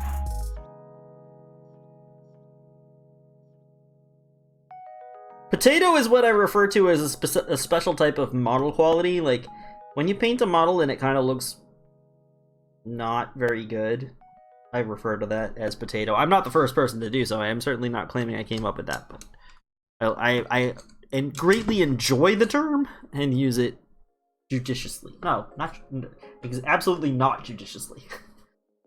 With aplomb. My dad has MSG sensitivity. It's pretty shit trying to go out and eat with him. Really. They sell it. You just have to know what you're looking for. It won't say MSG except for in small print on the back. I think I'm allergic to MSG. Whenever I eat more than 3 pounds of Chinese food, I feel really sick. It has nothing to do with the 3 pounds of Chinese food.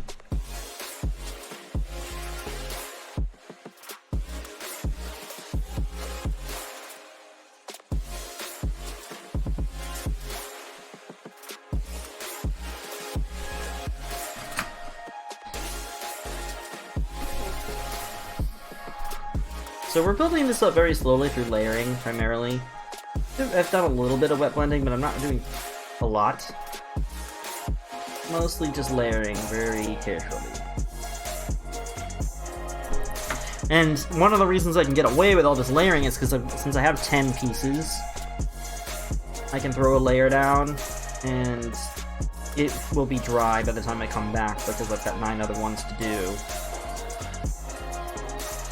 Right, so sometimes with layering, if you're going too fast it causes a problem. You might as well just be doing wet blending. MSG and like everything. They claim MSG has a lot of other things, which makes it shit. On top and them, mix them in. Ooh, I do the same with corn. Yeah, I have no problem with actually corn and mashed potatoes. I really enjoy. Have you ever gotten one of those? I think they called $5 fill-up bowls or whatever. They used to have these bowls you could get at KFC that were like popcorn chicken and corn and mashed potatoes like all together. And then you just like mash them up. I think it was something like that. Maybe it wasn't popcorn chicken. It definitely was corn and mashed potatoes. Maybe gravy. I'm not really sure. I don't fully recall. Sprinkle it on y'all's fries. I can have a can of MSG. I'll send y'all some. Now I want some sauerkraut with potato pancakes. See, you know, the funny thing is, you know, Dark Lord said mashed potatoes and sauerkraut, and my brain went, no, no. Too sour with my mashed potatoes. No, not gonna work. That's what my brain said. But then you said potato pancakes and sauerkraut, and I was like, that sounds delicious. Like, what the hell's the difference? Fried? You know, is that really the difference? Like, the processing of the potato pancake.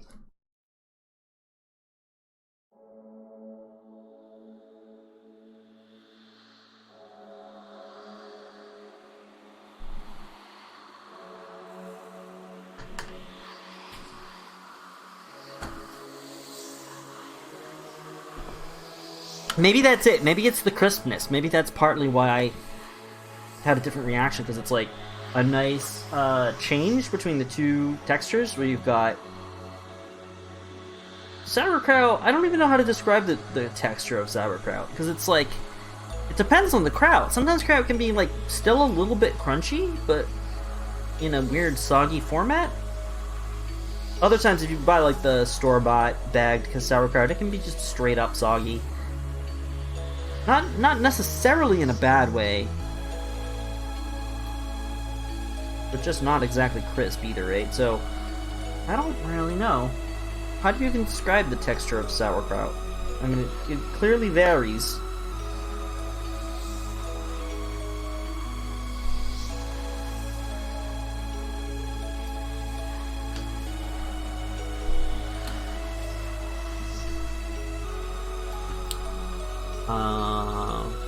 Umami. So, let's talk more a little bit about food then.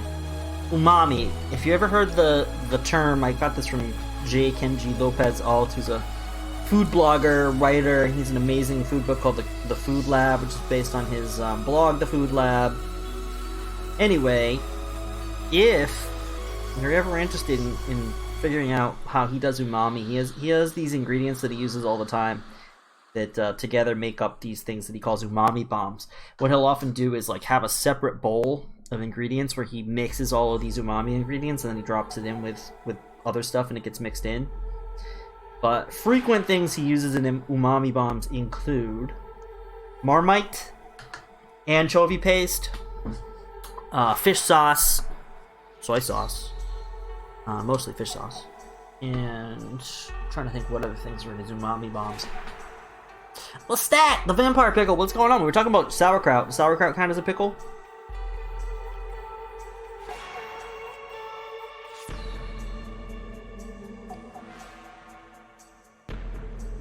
There is brine involved.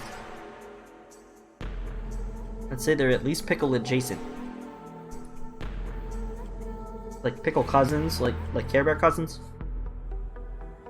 What's up, Lestat? How you doing, man? Good to see you as always. How'd everything go today? Good? Good, I hope? No.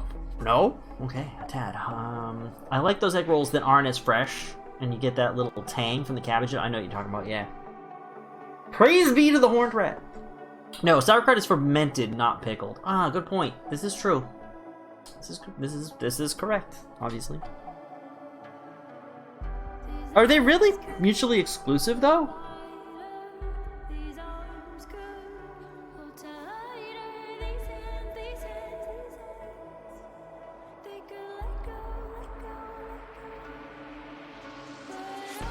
Well, actually they are, because the brine... You don't add brine to sauerkraut to make sauerkraut, right? Like, it just generates a brine? No, wait, you do... I'm not sure. You know what? I'm just gonna bow out, because I don't know. I know not. Experience level too low to say. Let's be frank, it's rotten cabbage. It's not. It's not rotten. It is transformed. It's partially rotten.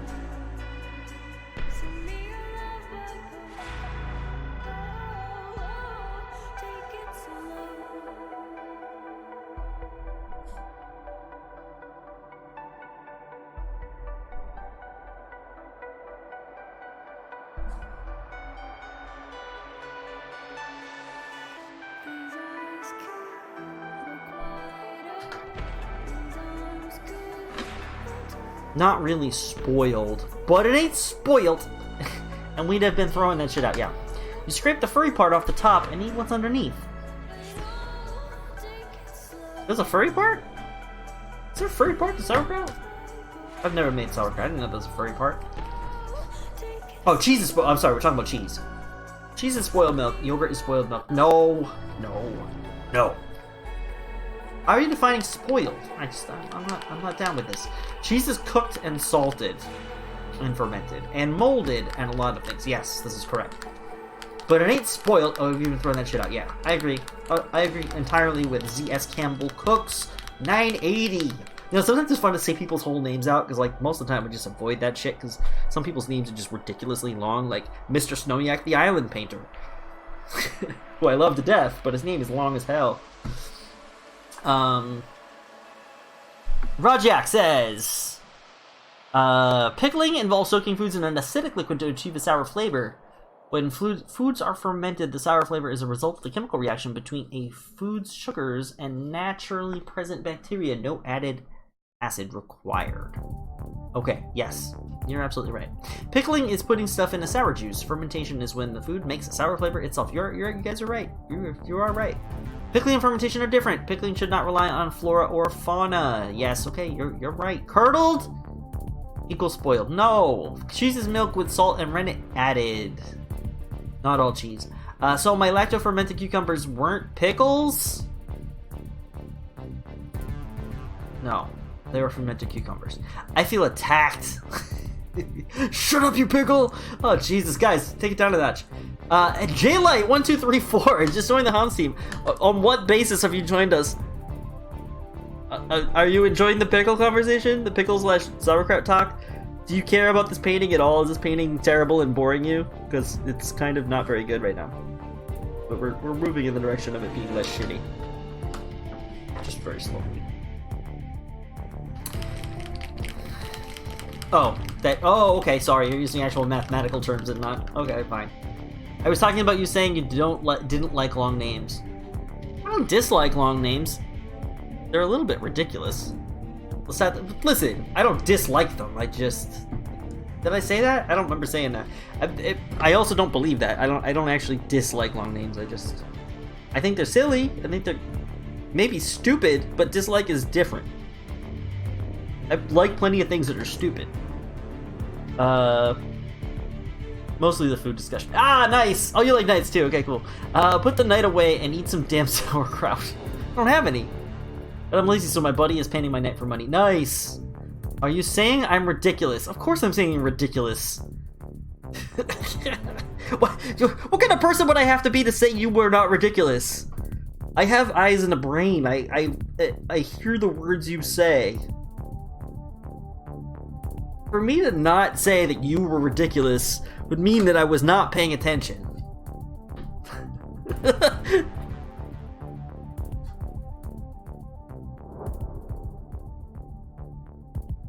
Right? Am I right?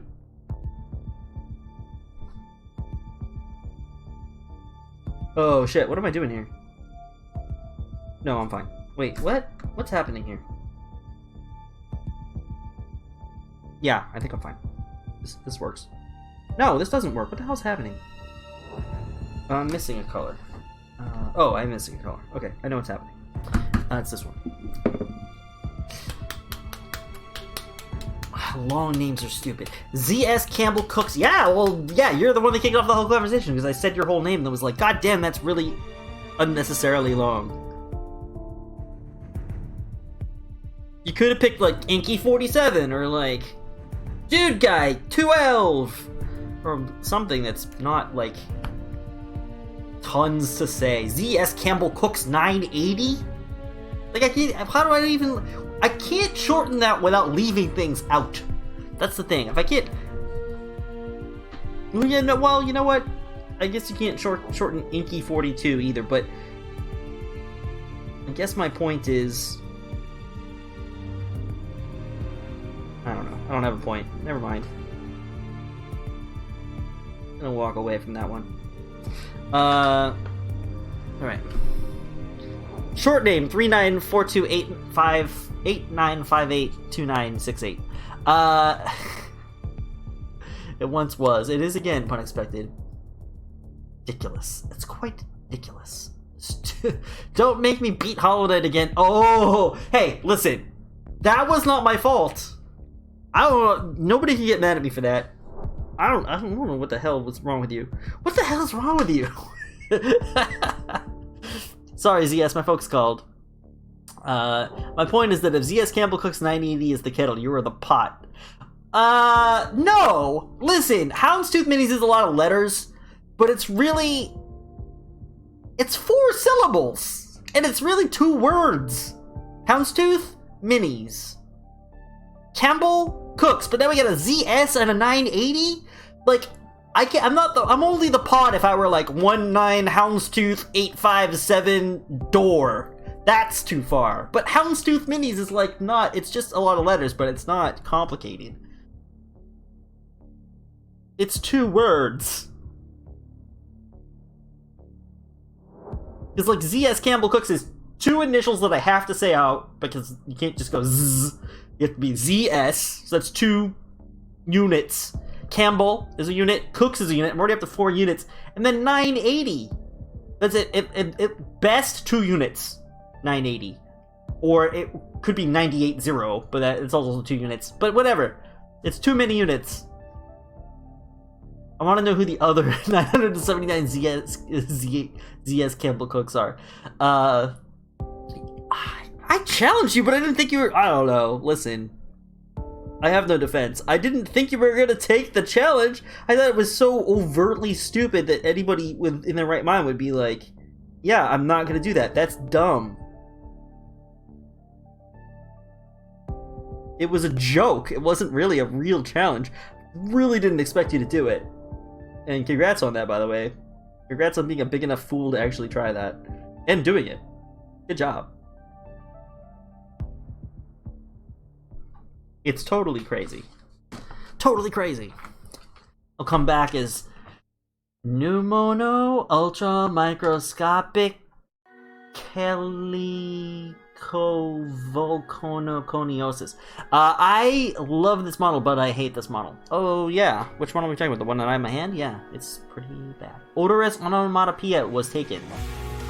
It may be dumb, but you said you were impressed. Yeah! Listen, I'm often impressed by dumb things. It doesn't... I don't know. There's not much to say about that. You know what I'm always impressed by? But it's still dumb? The annual Nathan's Hot Dog Eating Contest on Coney Island. Not that I think anybody should go and try to eat, 85 hot dogs in 12 minutes. But I'm still impressed. Still dumb. W. Soren. Interesting discussion. This is great Slanesh demon building discussion.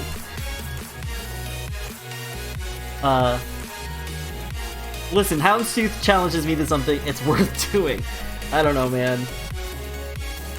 I think if you're gonna take anything I say that seriously, that's highly questionable. I have to start really considering whether I have that much pull to be suggesting things to people like that, because that's just dangerous. Thank God I didn't tell you to eat a Tide Pod. Also, someone building Slanesh stuff will never say that something is too big. Nice. There are too many units in this. You can never have too many units for a Slaneshi demon.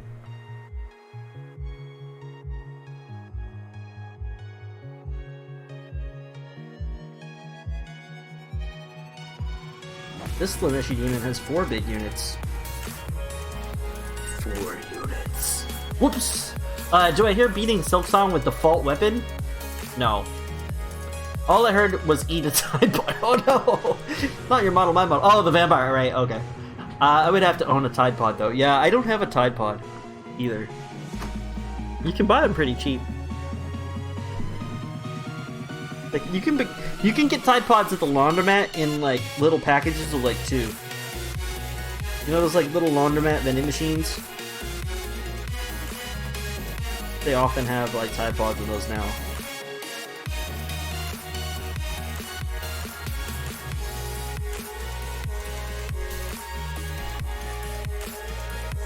This is still subtle as hell.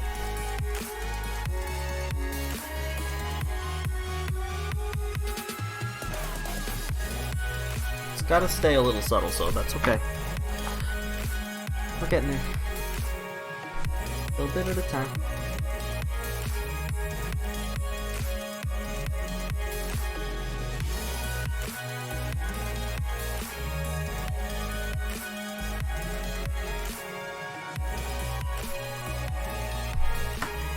Well, I'm gonna do that because I think that's starting to look kind of cool too. Get some like kind of almost diagonal highlight lines coming.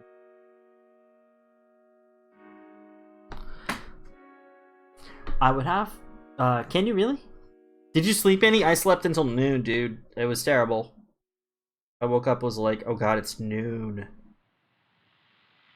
Lestat, for anybody who doesn't know, Lestat is a friend of mine that I know through Twitch who streams video games and is awesome and is a cool dude.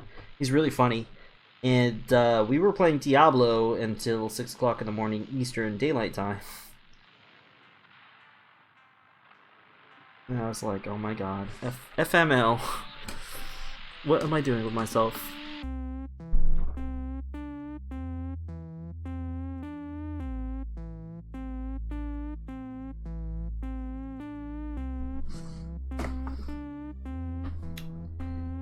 So I actually didn't fall asleep until around 7.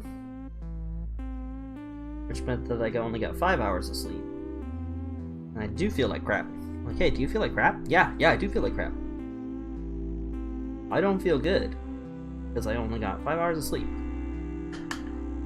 Would you be upset if I blamed you for that? Yes. Oh, why are you blaming me? What did I do? Listen, what was I, slowing you guys down? Come on. Get real.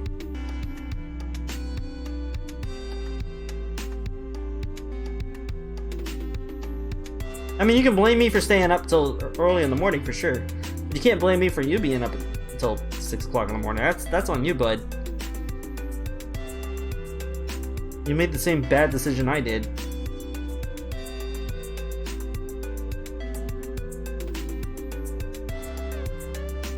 Yeah, I certainly have nobody to blame but myself, though, for my own poor decision making.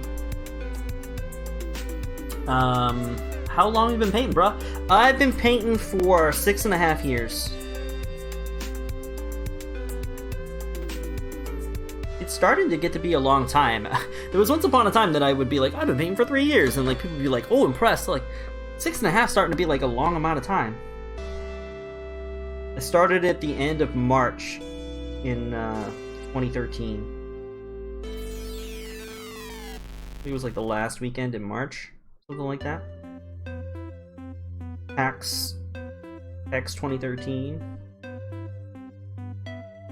The Penny Arcade Expo. PAX East, I should say. Lurk! Gotta step away for a while. I didn't see a notification come through, but check Treat Stream. Oh, okay. Where's my cell phone? Where's my cell phone? Oh, here it is. Oh yeah, you're right. I didn't see the notification come through either. My Streamlabs alerts, I think they're still broken. And I really don't know why.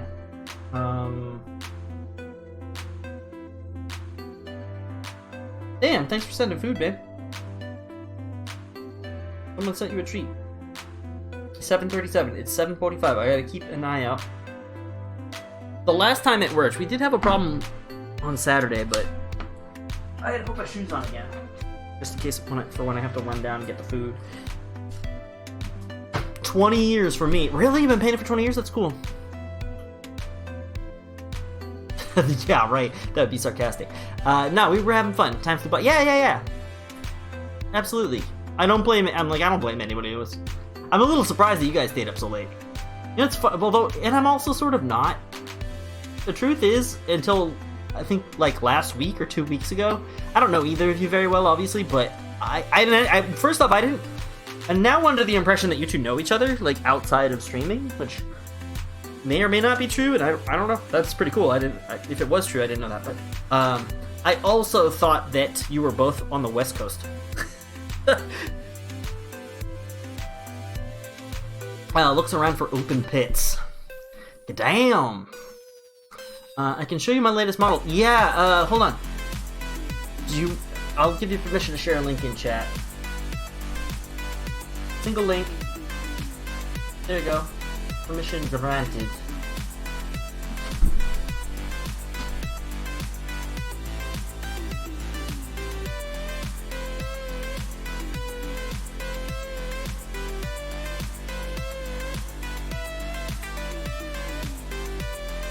I didn't write an article today for Patreon.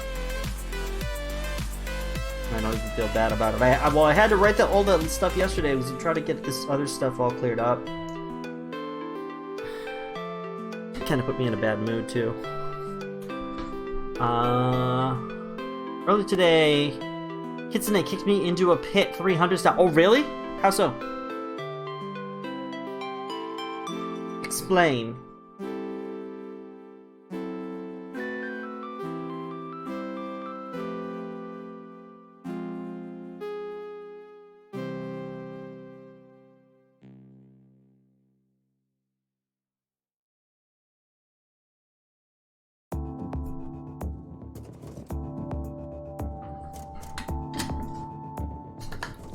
Kickpit 9000. September. Yeah, guys, I am trying to get some more people to join my Patreon. One of the big things that's kind of happening now is we're at a weird crossroads where I either have to do something with the group coaching pledge tier. I don't know what to do with it yet right now. Grow it or kill it. I'm not sure. One way that we can grow it is I can change platforms to this like kind of expensive crowdcasting platform that will get rid of some of my problems, but it involves spending a lot of money. Or I just kill it and say, hey, I offer private lessons, and that's pretty much it. I like the idea of doing group classes because it allowed me to bring the per person cost down, but not working. Something from Mini Painter Hub stream. Oh yeah, you guys had an interaction earlier today.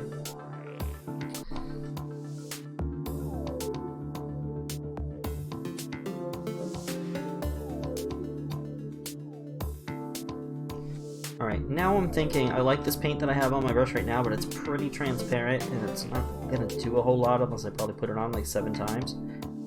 Thinking about switching over to some Reaper paint. Let's make this more. I'll try this first.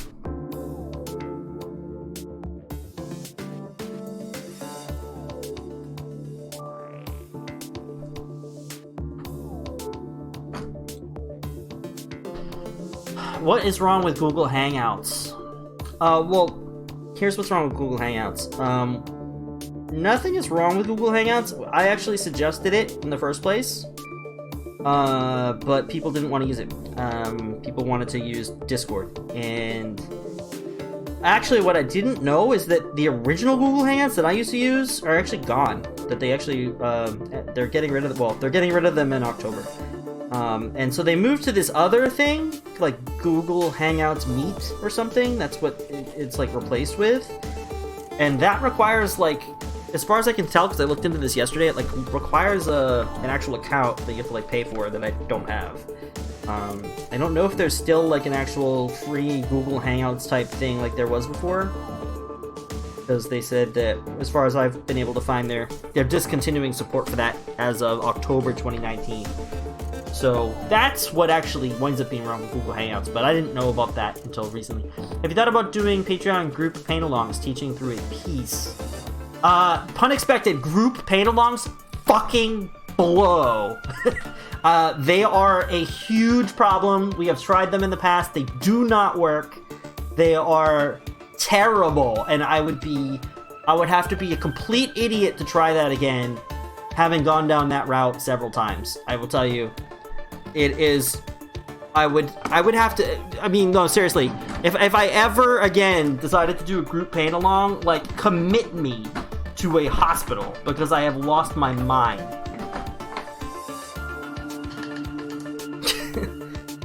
That's how I feel about that. No, they're a terrible idea. Nobody follows through on them. You'll get a lot of people interested at first. Maybe a third of those people will show up for the first session, and maybe a third of those people will show up for the second session. By the third session, you have 0 to 1 people actually doing it.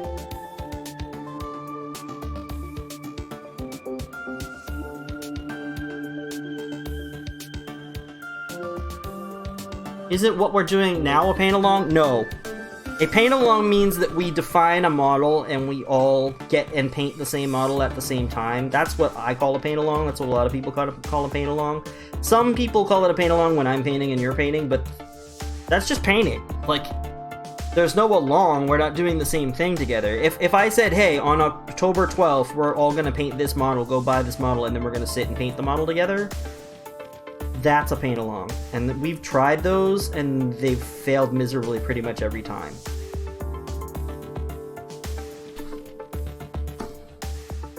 The last time that I tried that was a horrible, horrible failure, but still was kind of fun, was about a year ago. We got, I think, like 8 people interested in buying Operation Ice Storm and painting through that 2-player starter set for Infinity.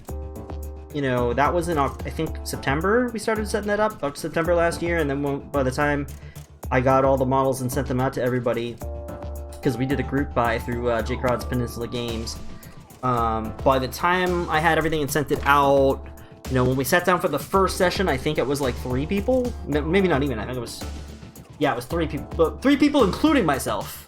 And then by the second session, it was just me and one other guy, and we did it for, I finally killed it. When did I kill it? I don't know, like May? But we worked through almost all the models in that whole box. There's 28 no, that's not right. There's 14 models in the box. I think we got through like 12. Paint along is it's a great idea in principle, and you know, it's one of those things that sounds like a good idea, and then when you really think about it, it's obvious that it's not going to work, because part of the problem with even what we've been setting up to do just with the group classes that I've been trying to run is that people think they can do it and then they don't show up. Like, you have to be able to account for the fact that most people are going to think or say they're going to do something and not do it. And then you got to realize how are you going to feel when most people don't follow through, and then you're just kind of left with nothing. If you're totally cool with it, like when we did the Operation Ice Storm paint along, and it wound up just being me and one other guy, and we just painted through the box by ourselves. We were fine, because I mean, I was still painting the box, and it was a cool box, so it was like, okay, well, this isn't the worst thing. It would be a lot worse.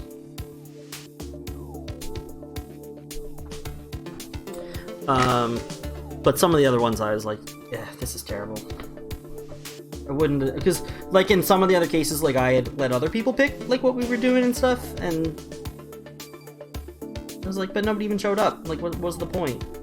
I didn't want to do this. I didn't want to paint this stupid model.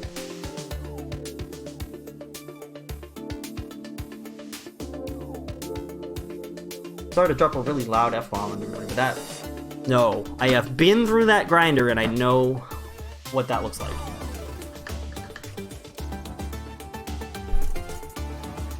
Yeah, well, that's why I changed things, though, J-Crowd, though, because I did.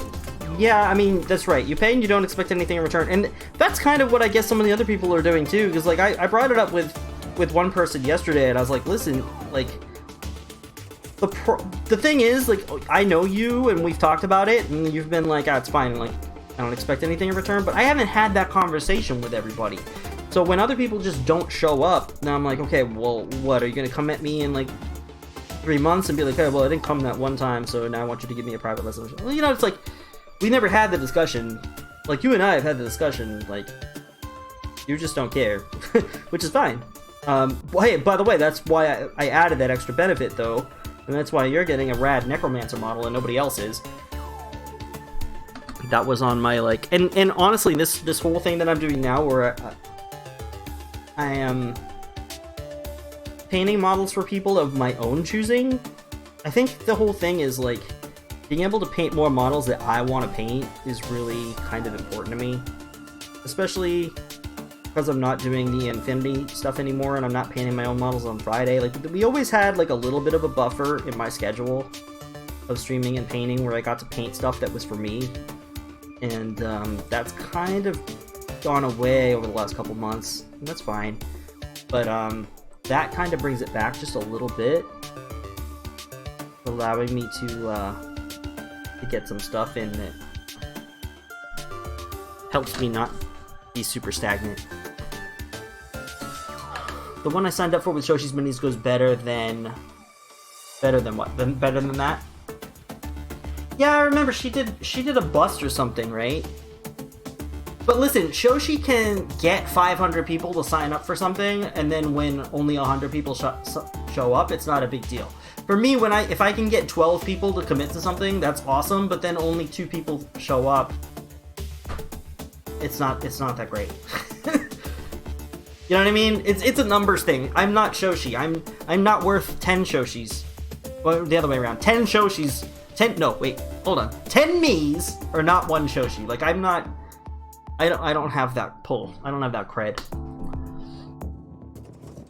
Yeah, like I said, you were there for 1 session. It was you, me, and Coyote, and then it was just me and Coyote. Not Coyote. I'm sorry. Me and Crunchy Coleslaw.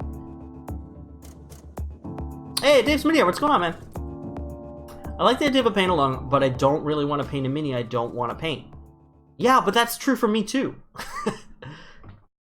That's true for everybody. But the thing is, like, that was part of the problem, was like I left it up to everybody to choose the models. Like choose what you guys want. Because like Operation Ice Storm probably wasn't even my first pick, but I left it up to everybody else, like to a vote. Which means I left, I left 80% of the voting power to people that didn't participate. And then, I over the next 10 months was painting models that I only went along with because of the people who wound up just ghosting on me, It's like, that doesn't feel good.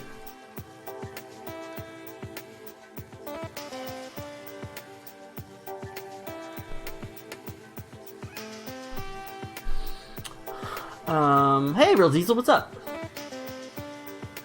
Yeah, no paint-alongs. That's the bottom line. No paint-alongs. Never happening ever again. You're seeing the end of your backlog? Cool. Yeah, no, the 1 model max ones were even worse, pun expected. Those were even worse, honestly. Oh my god. We did them. We've done them 3 times. We did 2 single models, and we did the box set.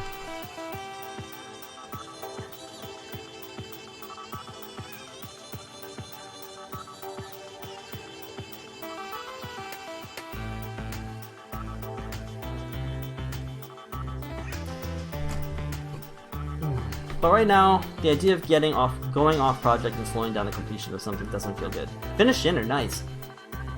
Yeah, 1 model max, I mean, I don't disagree with 1 model max, I just don't think it fixes the problem. It's still a bad idea to do paint-alongs like that. Listen, pseudo paint-alongs I'm doing with people one-on-one anyway. So like that's the whole thing, is that with the group classes right now, I just don't really like the setup, and I'm not really seeing any benefit. I kind of feel like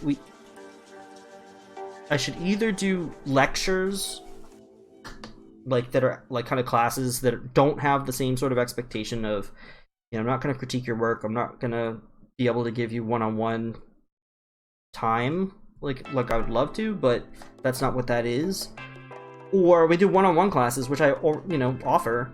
I do them with Raj, and I've done one with Game Monster once upon a time, and those were cool. And like Raj and I are gonna do a little bit of like a paint along for our next session, which we pushed to next month, just for scheduling reasons, but not my schedule. I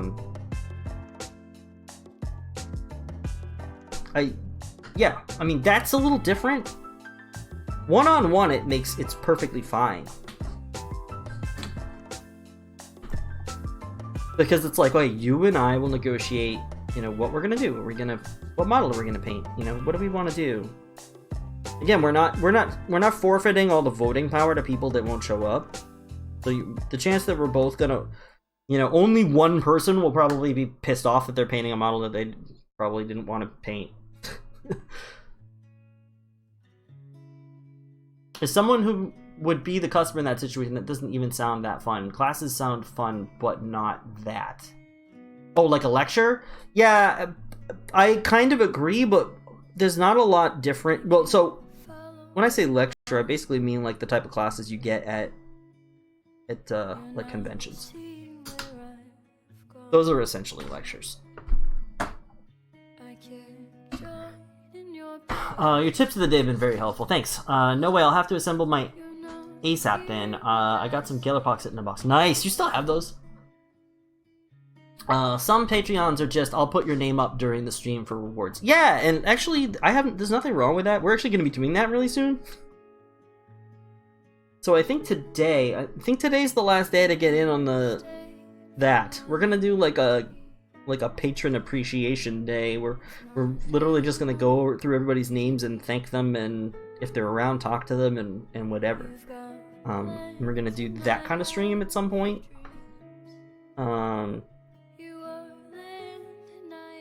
So I have nothing against some of that concept, you know?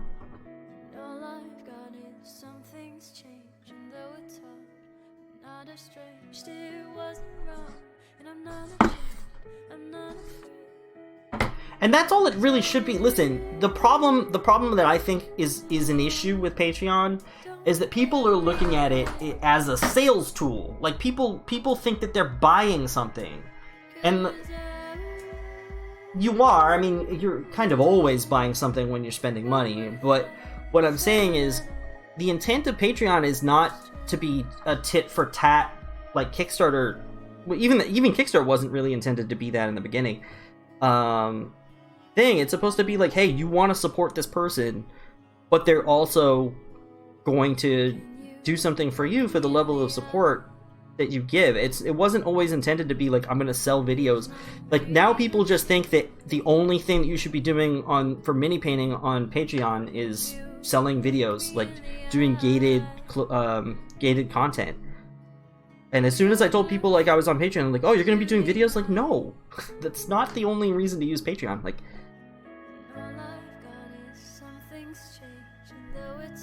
I mean, it's Patreon is essentially no different from Streamlabs, except that I can keep track of who is doing what and how much, and it's like a regularly scheduled thing. Streamlabs doesn't have a monthly donation of any kind. You donate one time whatever amount you want, right? It doesn't have like a subscription. It doesn't have like a membership thing. You can't like kind of become part of an inner circle or community through doing that. And that's really the difference with Patreon. Patreon's not supposed to be a sales platform. It's just supposed to be a community building platform based on donations. So I know people use it differently, but private sponsorship, yeah. I have a new guy, Connor, who runs it. He's really into it. Oh, cool. I'll get my buddy Will. It sounds really fun. Plus, I haven't seen you in a while. If my tax return is better than last year, I want our Lord and Savior Houndstooth to paint my kill team. Oh, that'd be nice, but we'll see. I remember you said you would come all the time. That's true. I think using Patreon as a pay gate for content is self-defeating. I agree, Coyote. I actually didn't want to do it. We're doing it now. I mean, I have stuff that's on there because I agree completely, but I could not get anybody to sign up for the goddamn thing until I started doing pay-gated content. And the fact that we've doubled the amount of patrons pretty much since I did that proves that that's exactly what people want. You know, I was pretty disappointed with this, what happened with the sub numbers moving from, which I didn't get. Even though I thought I had estimated it correctly, I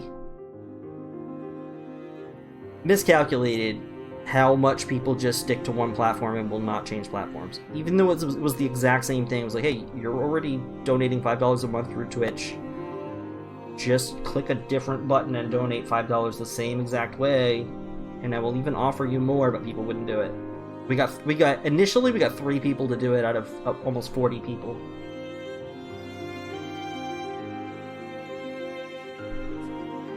And then I started offering gated content behind closed doors, and then all of a sudden we've gotten like another whatever many people, 16 people. Would you do an in-person 2-day course? I don't know. I mean, I absolutely would, but I guess I haven't convinced myself that I'm worthy of that yet.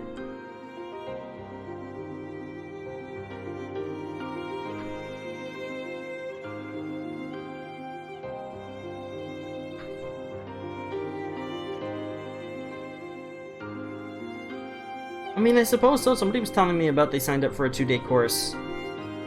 16-hour 2-day course for $300. With somebody I'd never heard of. And I was like,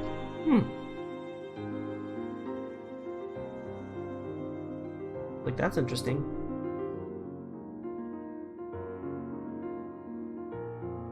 Because it was funny, because I had mentioned that I teach, and that I charge about $25 an hour. And he was like, that sounds like a lot of money, but I just signed up for a 2-day, 16-hour course with like $325. I was like, that's $20 an hour. Like, it's not that different. And you can afford to be a little bit. Oh, it's pad thai. You can afford to be a little bit more lenient when somebody buys something in bulk, right? Because they're buying a lot of units at once. So, like, yeah, of course, the per hour rate will be. And the thing is, I charge $25 an hour for a single person, like, just me and you, like, one-on-one. But this guy's getting, I think, what did he have, like, 20 people in the class?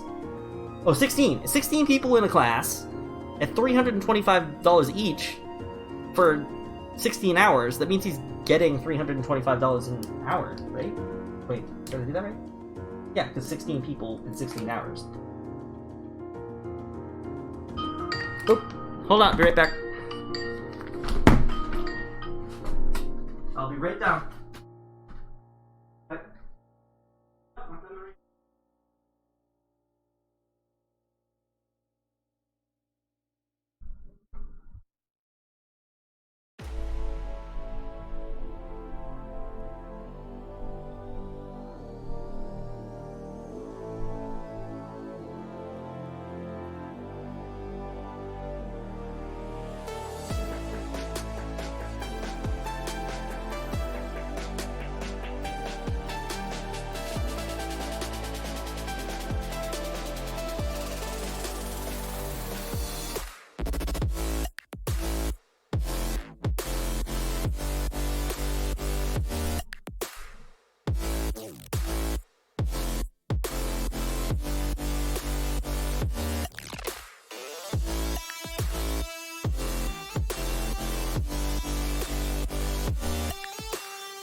Alright, I'm back. Sorry.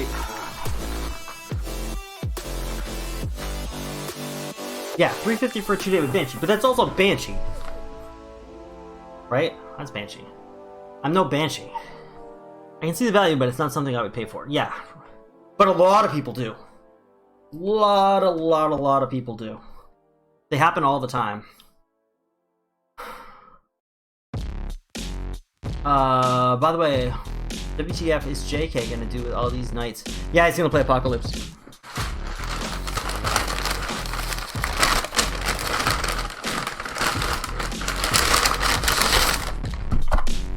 Oh, they didn't send me a fork again. I actually had a fork, like, here. I'm gonna go get a clean one. Oh, there is one here. Oh, no, there isn't. Not that I'm gonna use it, just that I'm just gonna bring it with me to the kitchen and wash. Alright, I'll be right back. I need to get a fork.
I definitely think that me...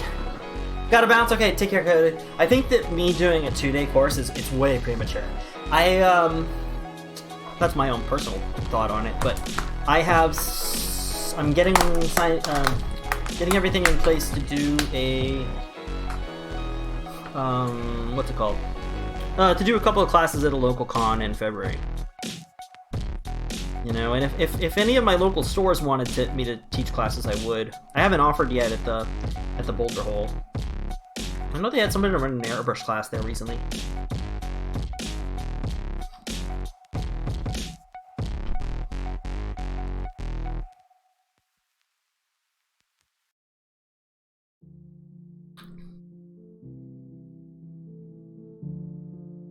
I think Sato, I just don't think it's...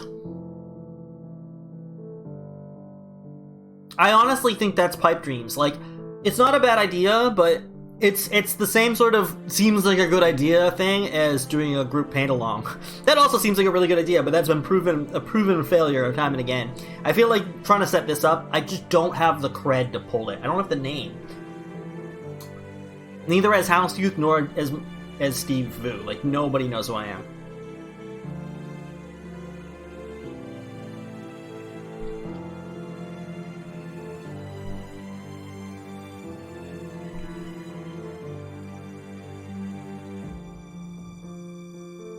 Yeah, maybe three or 4 years from now, but I don't think that's happening any time in the next year.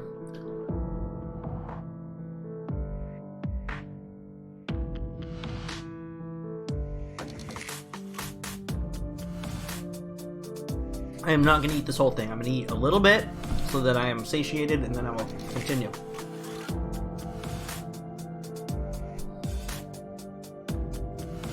I mean, you and I would both be happy if that could be a real reality, but...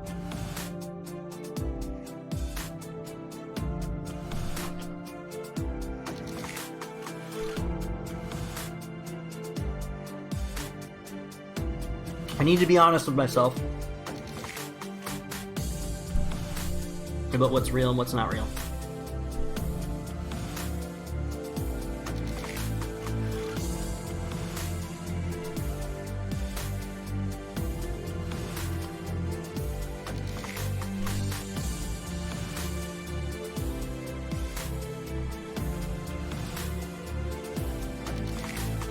Yeah, J-Crowd, remember the last time I came down, how many people showed up to paint with me for free?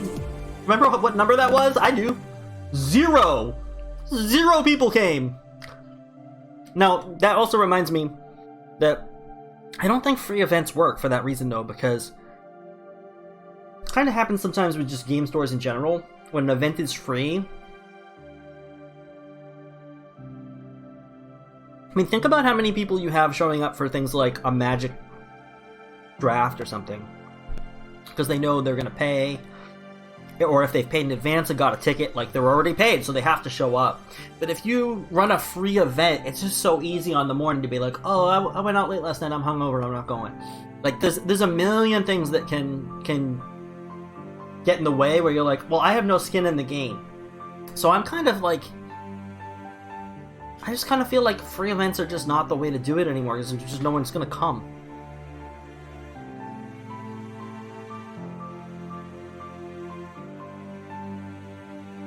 Mm-hmm.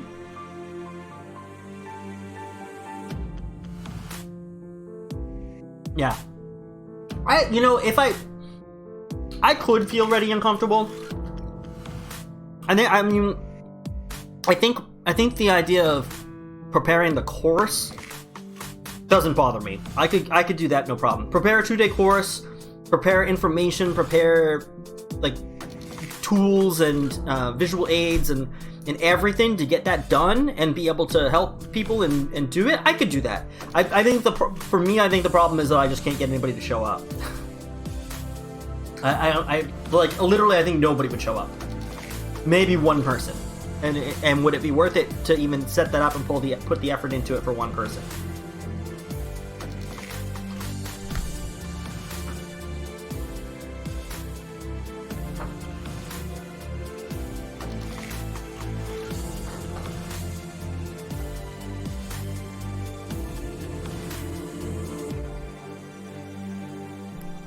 Yeah, that part of it actually, you're right, I completely agree with you, Deadbeat. I think I can handle that part of it. I feel pretty comfortable with that part. The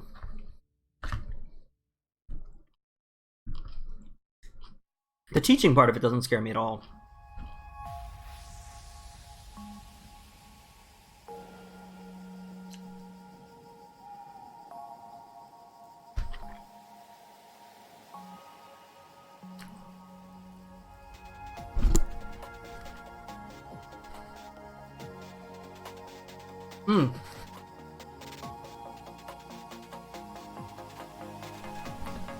I know you were there, Jacob.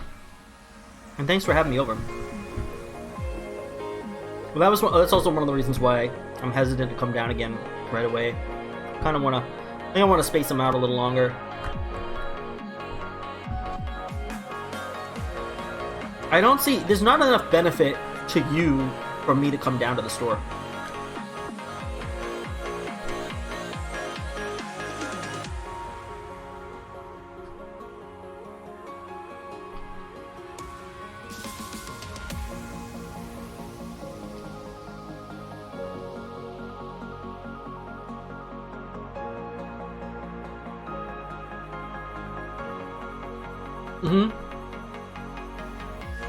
Oh, I can imagine, yeah. I can only imagine if I had spent, weeks or months prepping for a big con event in a special format to accommodate for like a bunch of people at a big RPG event and nobody signed up, I would lose my mind.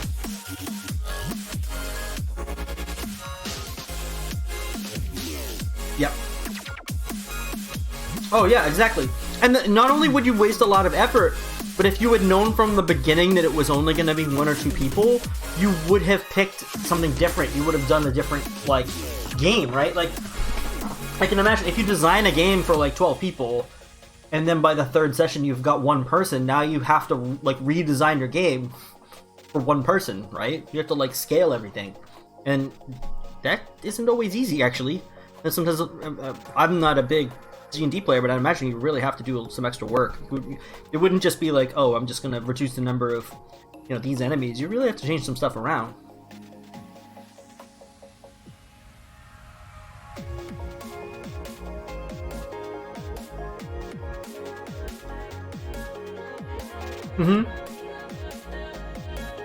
Yeah, exactly.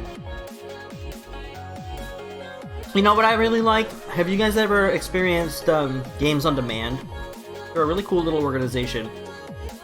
And at various cons, they'll set up for GMs to run really small, single-session one-shots, usually of independent games.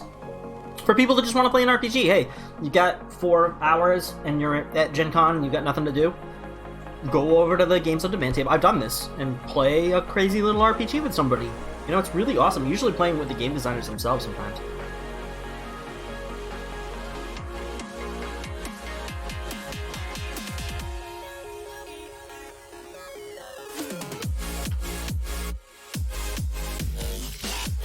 I hope so.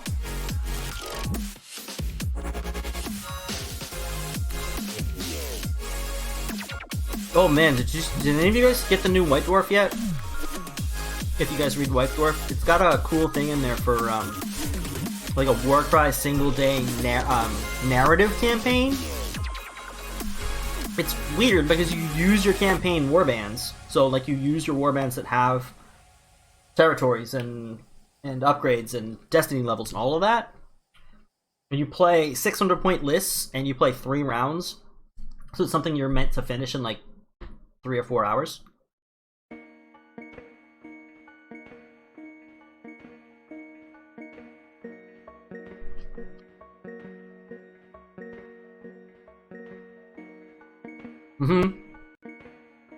Raj sent Pad Thai right before he took off. Does this really distress people? Like, oh god, why does this stream turn into like an eating stream? Why am I looking at food and listening to you talk? Like the worst thing ever. I don't know. I enjoy it.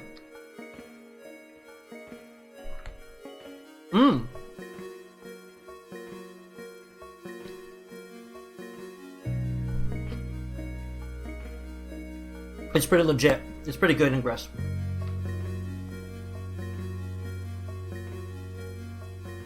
What cracks you up, Sarcastic? Yeah, it's kind of weird, right? It's such a strange thing. It's very Asian. The whole mukbang thing. Mukbang. That whole Korean thing. But with mukbangs, they usually eat like massive quantities of food. That's a little weird. That gets into like fetishy territory for me, but not always large quantities, I don't think.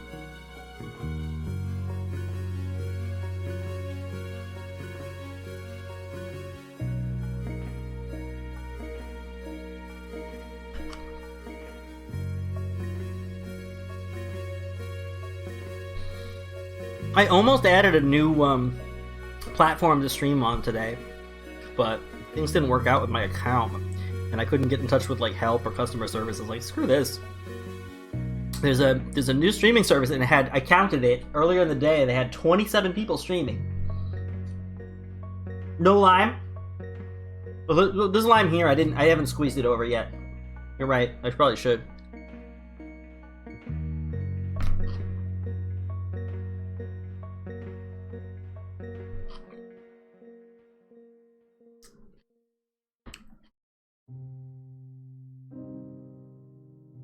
I haven't eaten any of the shrimp yet.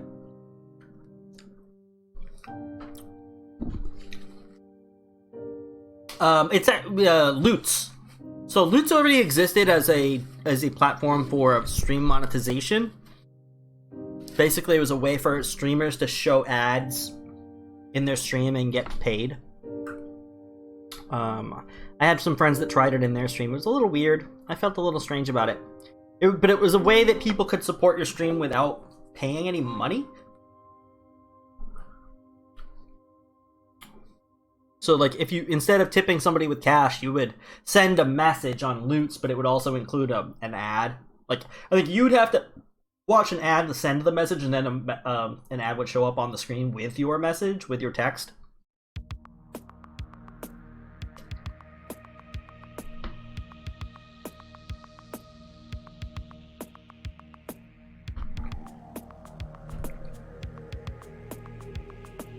But anyway, they also developed their own streaming platform just recently, and Restream just partnered up with them to have the service be usable.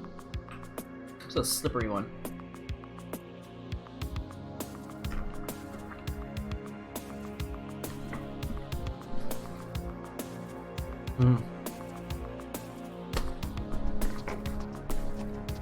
I said I wasn't gonna eat the whole thing.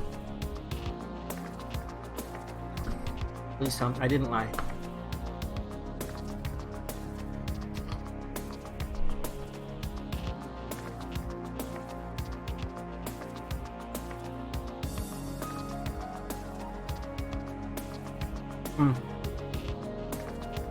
Sorry, Ingress. The bot didn't know what you were trying to do. Bots are dumb. You said you missed stream.me. That was a nice site with odd creators. That sounds cool. I didn't know anything about that one. You didn't do anything wrong. You just ran afoul of the bot's unintelligent filter. Patreon. Oh yeah, that's my own bot.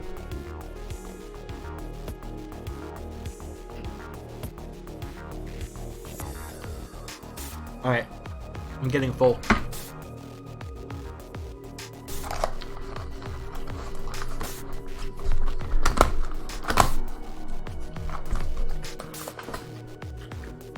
I will be right back.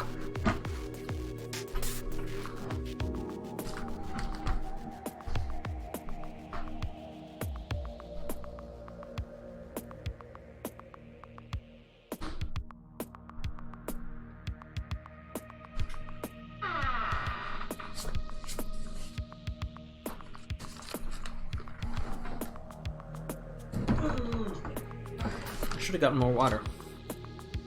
I'm low.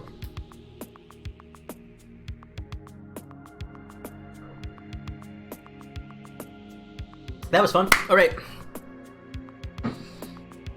I'm getting fat. I'm gaining a lot of weight. Alright, next color. I think that we're doing fine with these. I'll just stick with these for now.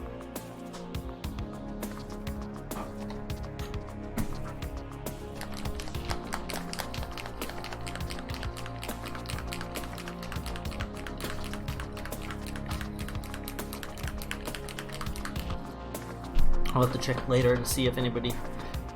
Actually, I'm going to check right now. See if anybody responded yet.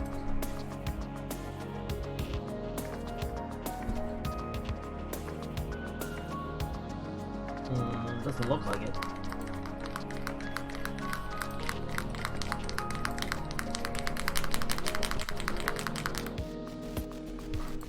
The new dono goal is for a vortex mixer, so I no longer have to do this weird jerking it motion on stream anymore.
That's a good idea.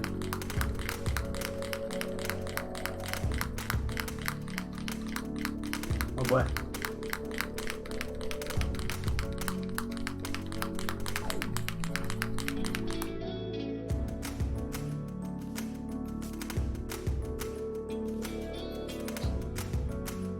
Oh wow, okay. That's heavy.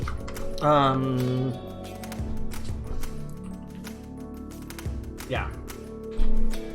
So nobody really has any tips for fixing so far, fixing the tier 3 situation, so seems like everybody just wants to nuke it. I'm pretty down with that. Alright. Okay, cool. We back to painting.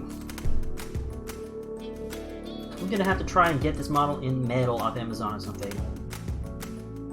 Wait, which one is it again? Do they make that in metal? Not all the Finecasts are made in metal, right? Are they? I don't know. There's some that were just only Finecasts, I thought.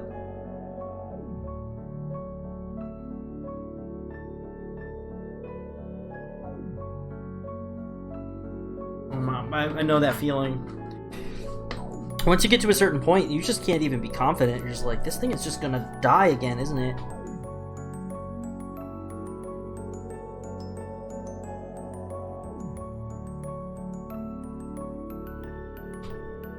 Whoops. Camera? Camera. Hi.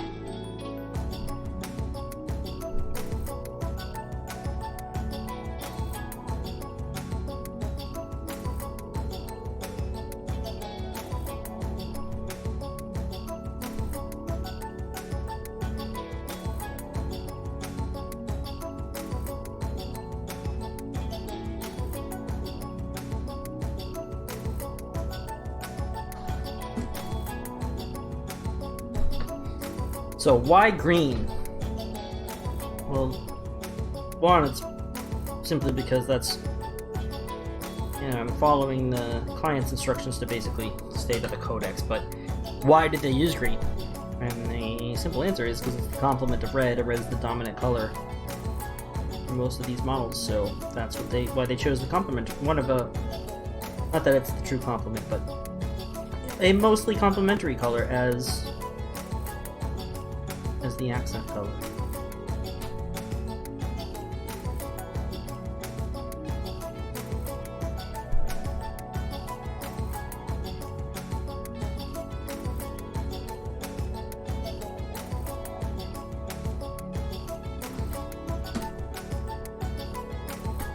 Yeah, the old Isabella. What's von Karstein or whatever.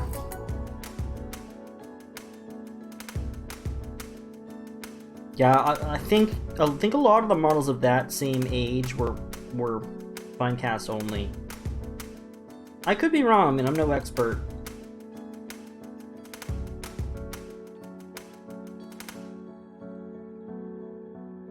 Oh, you know what? So I really enjoyed doing this Mangler Squig. I don't know how you guys have felt about it. I don't know who most of you guys have seen the Mangler Squigs, right?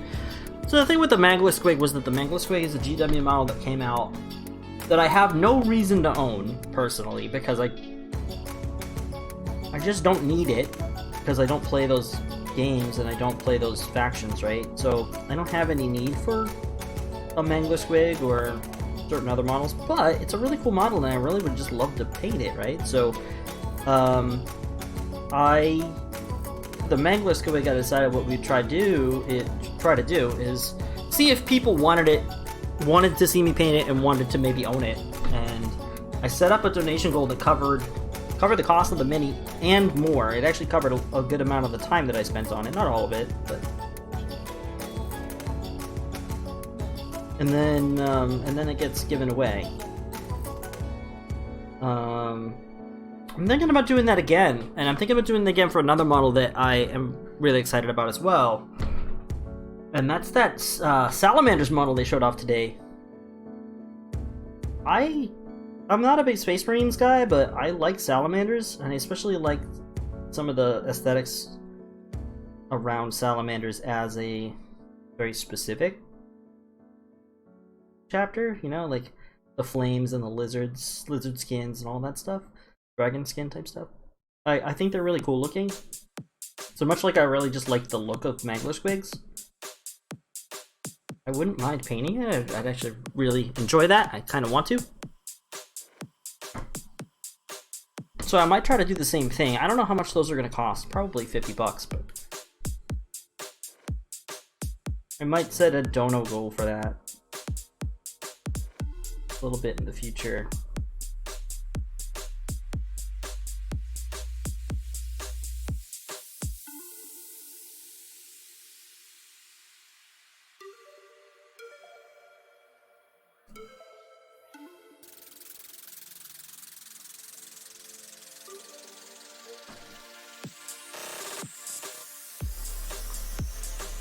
Yeah, the Squig one was a lot of fun. I'm glad I got to do it. The Necromancer was a lot of fun too. A lot of really positive response to that Necromancer. It was very encouraging. Even the Cypher Lord, I mean, I definitely feel like I personally am on a bit of a tear this year. Been knocking some pieces out of the park here and there.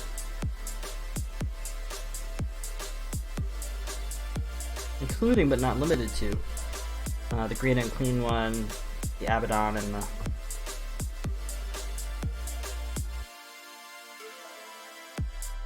Magnus.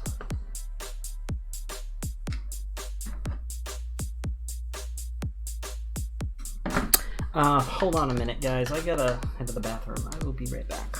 I need a be right back screen. I'm starting to... I'm like a little old lady now.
Alright, I'm back.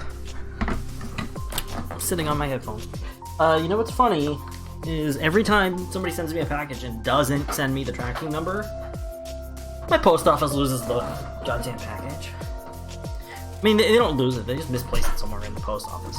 This happened like 3 times now. I just found out it was the 3rd time. I went today because I was expecting something to be there and it wasn't. And so then I messaged the guy, I was like, hey, can you confirm with me that you've sent it and send me a tracking number?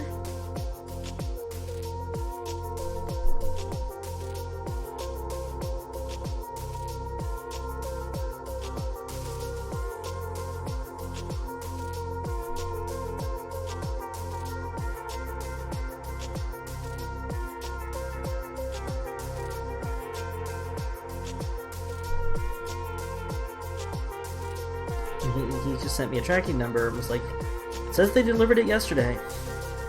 Which means I know for sure that my post office has it. Because they've done this before and it's like sitting on a shelf.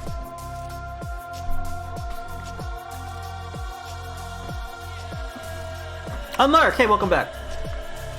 I just mostly read your message. Privately, I didn't read any of it out loud. But, yeah. So I understand, man. Oh, and thanks for the food. I ate most of it.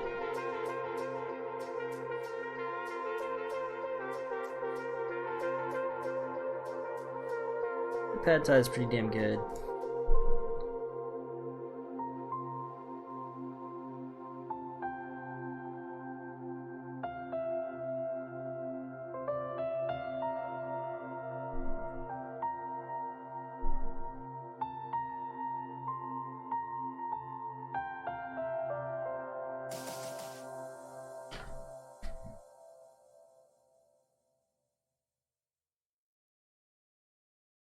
It's funny because, you sent information. Nobody has sent me anything about salvaging it. About tier 3. I thought people were gonna be like, oh hey, why don't we just do this and this, and yeah, we can drop the 4-person limit. Instead, everybody's like, just nuke it. It's over. I'm like, okay, I'm cool with that.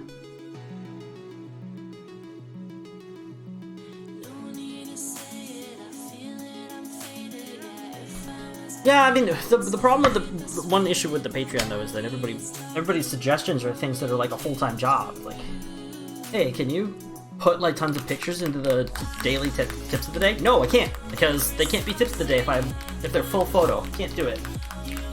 And like, I can do one of those a week. They're like, hey, can you do PDFs? Like, I can do one of those a month. But I'd also have to charge more or stop doing episodes.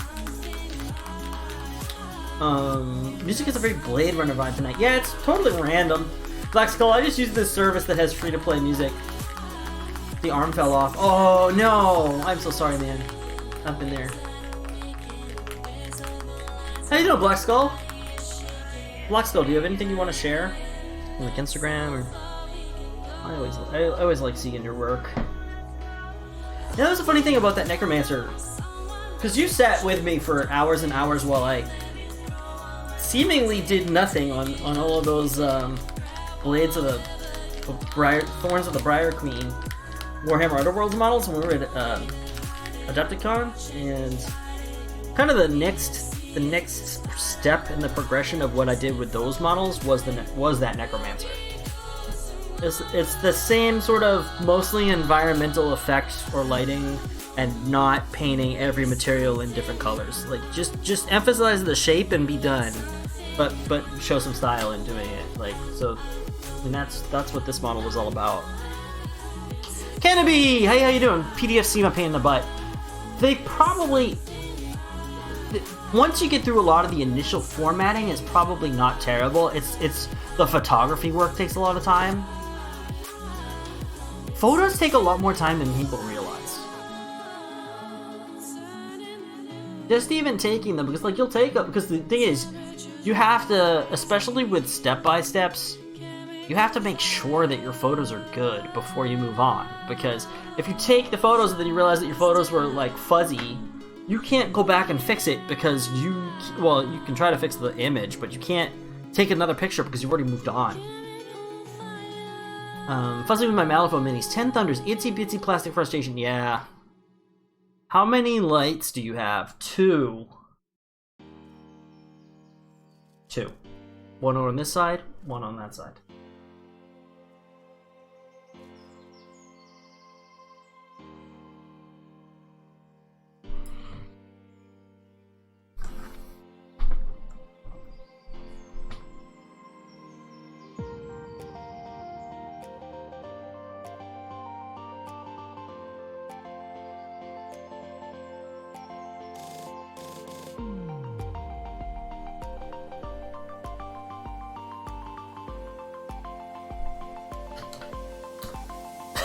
There are 4 lights! I love it. I love it. Deadbeat artist, you win. You win! You win the internet for the day. I give you my hat, sir. I give you my hat. I don't know what that means. If I had a hat, I'd give it to you.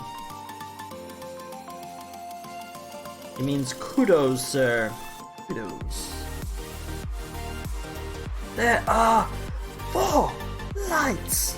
I love that episode. Cardassians are horrible bastards.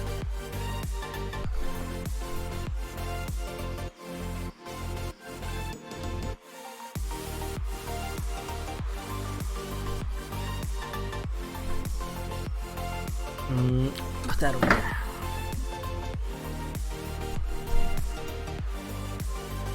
We haven't had anybody on. I don't know if we've had anybody on Mixer or anything tonight. We are having problems. I know that there might have been issues with. It looks like there's 4 people on Mixer. I haven't seen any Mixer chat. That might be because there's an issue with Restream. Let me hold on and check my actual Mixer account and double check. Because I hope I'm not ignoring people over on Mixer. But Restream did say earlier in the day there were some issues with Restream chat. So.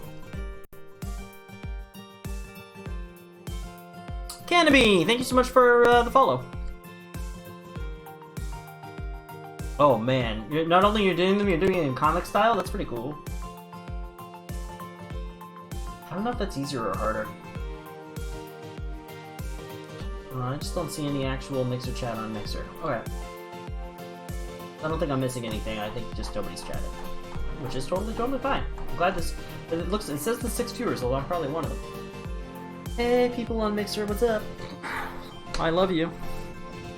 Taco! Oh, there's Darklore.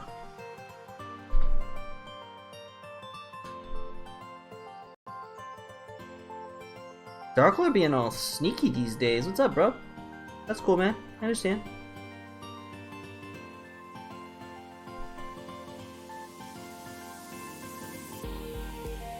Oh, weren't we gonna have like a celebration when you hit 1,000 hours?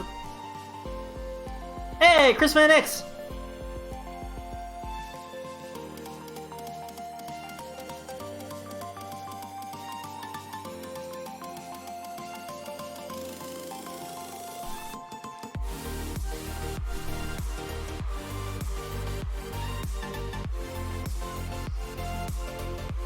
Now, none of these mirror, lenses, glass doors, you don't come together until you get your white reflective dots in, but I like to wait a little bit before we get there, but we're getting close. We're getting pretty close. We're almost to the point. Oh, we still got a ways to go.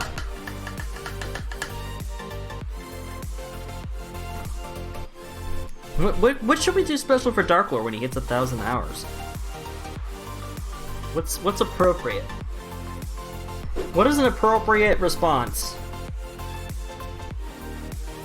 If you ever hit 1,000 hours in a channel, what would you hope that somebody would do for you?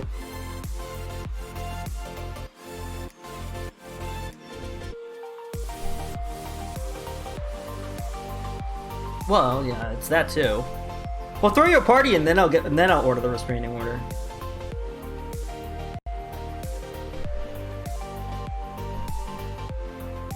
We'll do both. Doesn't have to be mutually exclusive. I think I can explain it to the judge.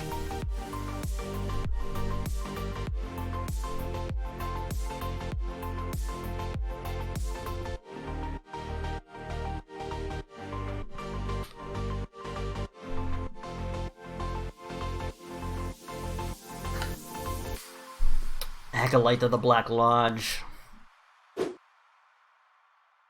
What was that sound? If you don't mind, I can show you the newest 10 Thunders mini I did. Yes, please. Let me give you permission to share link. Although you probably don't need it if you're using Instagram, but I will do it anyway. Just in case.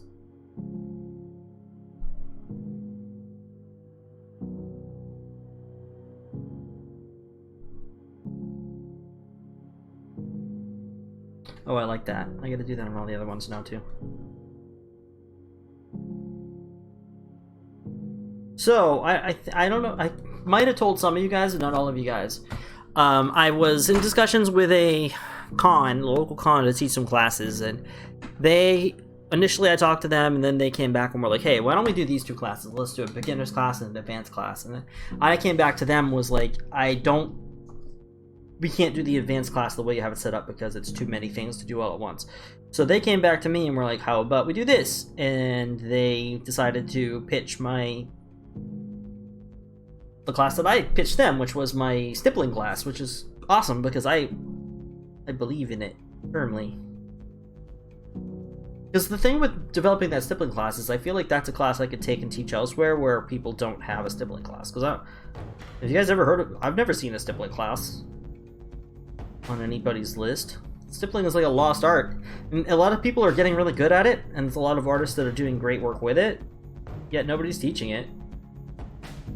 So I intentionally picked that as my topic, but it remains to be seen whether anybody in my local area is going to be like, introduction to stippling? No thank you.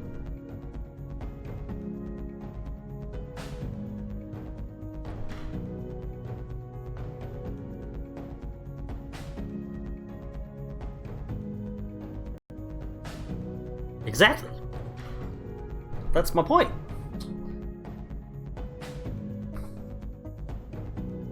Most people don't.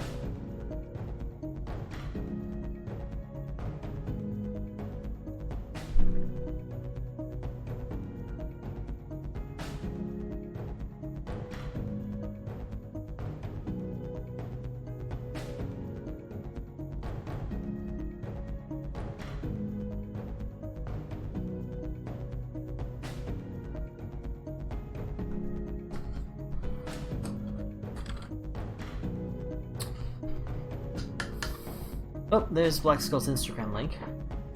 Shout out to George Sarat. Yeah, exactly. What's up? How you doing, Sholin? Oh, is she pretty?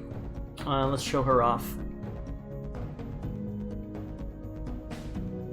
So I gotta rinse my brush out. Man, I'm filled with food. Alright, here we go. Black Skull's really awesome. Gio Hamasaki. Oh, you know what? They said they were gonna add something to... I don't know if they added it yet, but they're gonna be adding something to OBS, Streamlabs OBS, which is allowing me to actually interact with browser objects in OBS. So normally what I have to do is leave the OBS window, go over to my browser, and then, you know, I can interact. But they're gonna now have it so I can just stay in OBS and interact directly with the browser source window, which is pretty damn cool. If it works. Comic Style Challenge, mini number 1. How many minis are there for you to do, Black Skull? It looks gorgeous.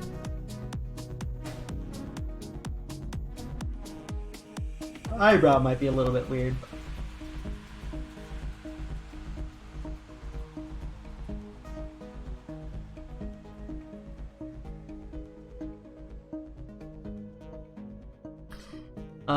Just got home with a pizza to watch Thursday Night Football and your stream. Cool. Who's playing? I don't even know who's playing on Thursday night. That robe looks dope. Yeah, it really does, right? Currently you have about 12. Was it a starter box? It's 12 models in the starter box? Crew boxes were usually smaller. Titans and Jaguars. Gotcha.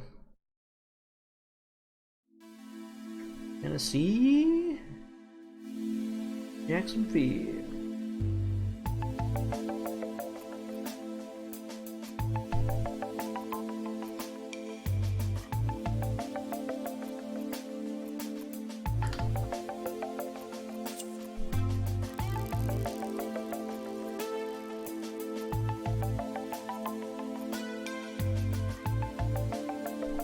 Alright, these windows are starting to look better.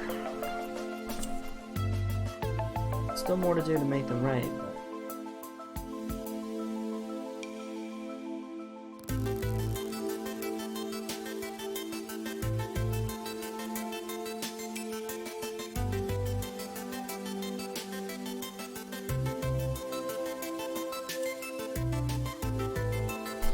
I take it back! It just hates my IP address. Wait, what's happening? I was able to do it from my phone. Wait, do what? What?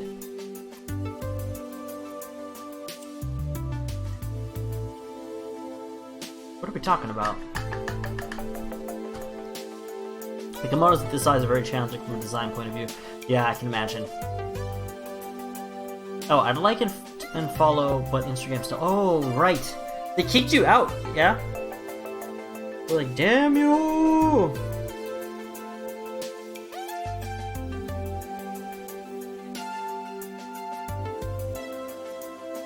Persona non grata. You're still in Instagram jail, dude. I would really contact that. Have you not? I would do it. I would totally do it. Contact Instagram. There's got to be some sort of support. Somebody somewhere.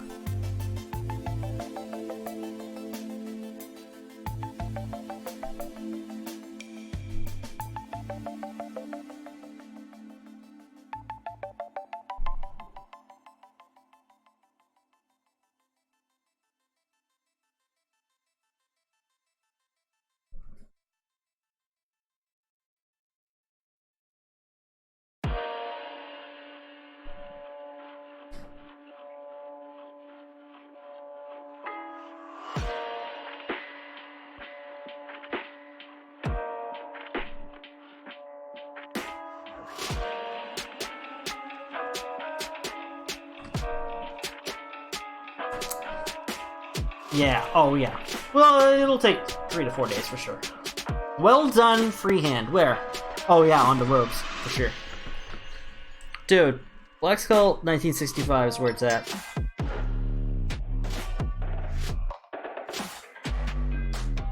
You know what?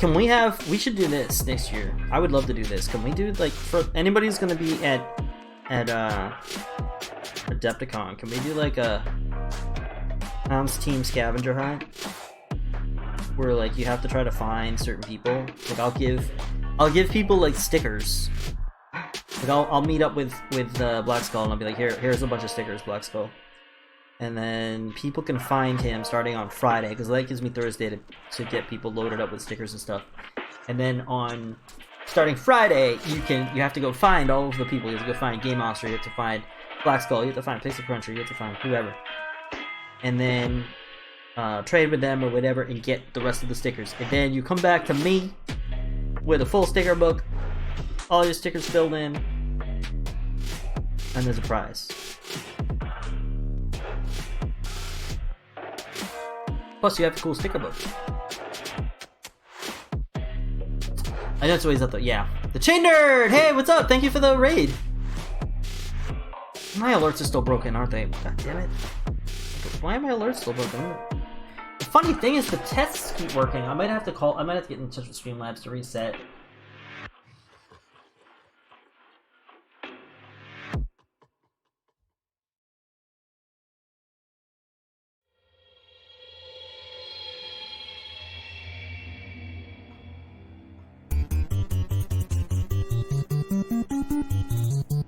Yeah, it's weird. I don't know why raids don't work.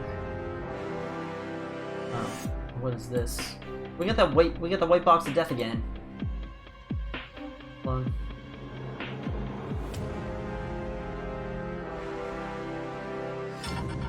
Bear with me, I see the white box. I'm trying to make it go away.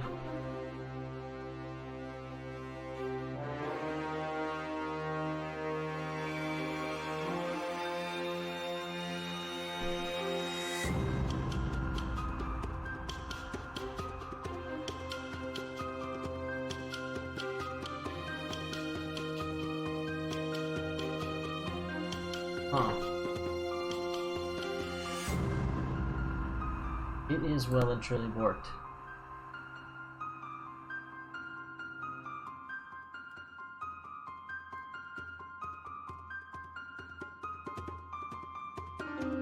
Attack! Hey, what's up, Chain Nerd? How was your stream?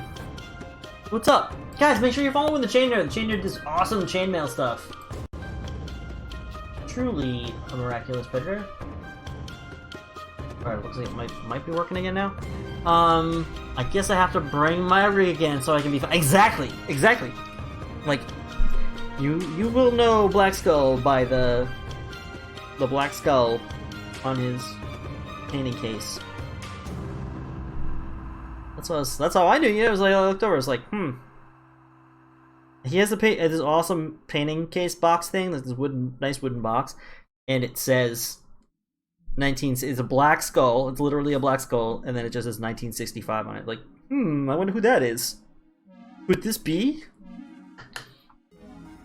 Thank you, by the way. Was good. Getting close to done with a family crest for a coworker. Oh, super cool. Chainer, do you ever go to, I'm just gonna say, you're probably gonna get mad at me for asking this, but you ever go to Ren fairs? Like, what are you trying to say, Steve? Everybody who does chainmail goes to Ren fairs? I'm not trying to say that at all. But the only reason I ask is because, I am thinking about going to King Richard's Fair, because it's not too far. I've never been. Sell that? No, not yet. Gotcha. No, I meant just go to as a participant, not as a vendor. I think King Richard's is one of the bigger ones. It's one of the national, like, well-known ones, but it's also supposedly one of the more expensive ones. But it's right in my backyard. Only ever been to the Tennessee Renaissance Festival. Cool. Yeah, I've only been to one Ren fair. Last year I went with my friends, Dead Zone and his wife, and we went to one in Connecticut. I had a lot of fun.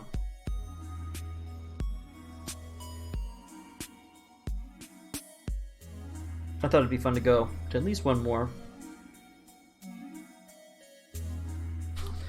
Oh, you know what? I'll do that again. I like that.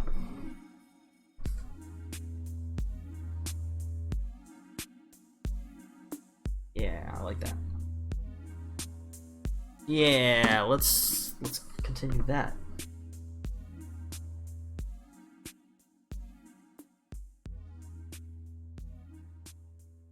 Go. Now we playing with fire. That's cool. Yeah, the one I went to last year was really fun, and one of the dudes that was there was really cool. Hope I get to see him again. He did this cool, like, one-man Shakespeare show.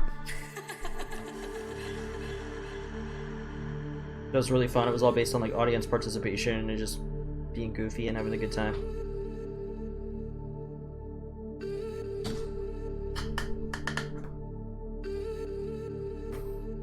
I've been to reenactments in, like, one, maybe Renaissance Fair. Really want to go to more. Yeah, me too. It was fun.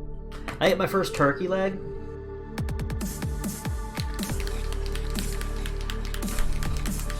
I never truly appreciated how big a turkey leg is.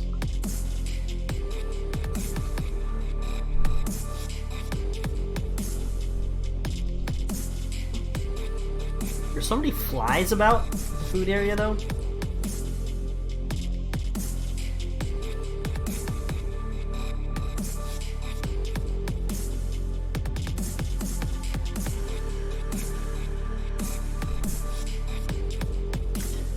They're fun. Sport a kilt, drink mead. Yeah, I have. You know what I have that's kind of cool that I could wear? I have a pirate coat that I bought a few years ago on a whim from a company that sells. I think they're called Chrononaut Mercantile or something like that.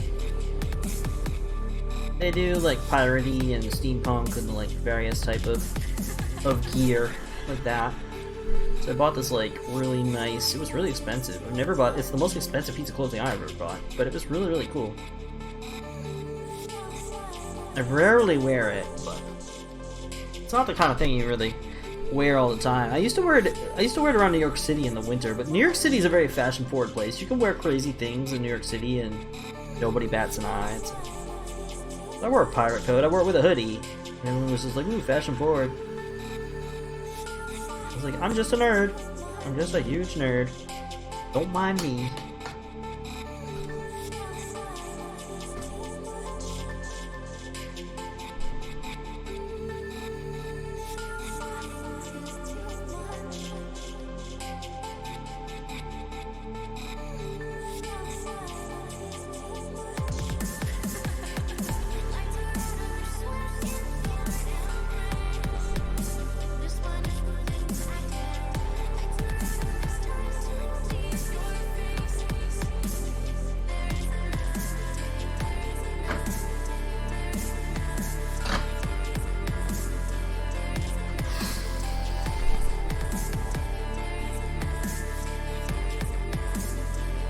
If I do finish this a little early, I think I'm going to, given how I feel right now, I might just end a little early rather than try to push on to something else, because I was up really, really late. I don't feel super good. I'm not playing Diablo again tonight. I am not! Will not do it. And I just want to go into the other room and watch a movie. I need to clean it up a little bit while I'm in there. My whole apartment is just kind of falling apart. I'm not falling apart literally, I'm not being super clean. Oh, but today the best thing happened. I don't know if I can show you. I probably can't show you easily.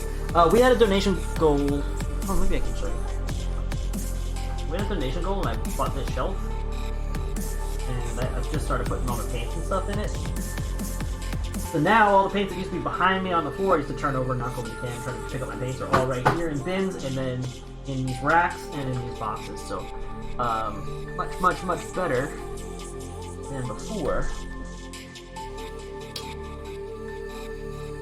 Yeah, it's a huge improvement. Get everything up off the floor. Well, that also means I can get in and out of here much better now, because like all this stuff was literally on the floor all the way around me. Now I can move the chair back. I can even move I probably will try to do. The only thing is this is in the way a little bit. What I'm probably going to do is I think I've got about 4 inches to move this table this way. And then I might be able to then shift the green screen that way as well, which then clears this edge and also will make the lighting hitting the green screen better. And I can also probably move the green screen forward about 3 inches, which also will help it get lit better. Until I get better lighting, which is gonna happen eventually. I'm way overdue on that, and that's totally my fault, and I kind of screwed that up, but I will make up for it. We'll fix it.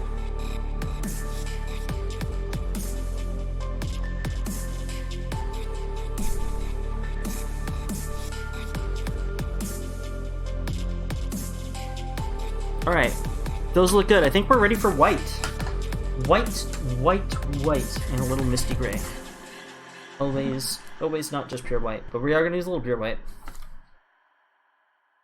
We have a big rack in our extra bedroom for Katie's hobby supplies. Then my painting stuff dominates the other side of the room. Cool. I can't imagine how much space her stuff must take up, because she has all those, what are the skeins of yarn.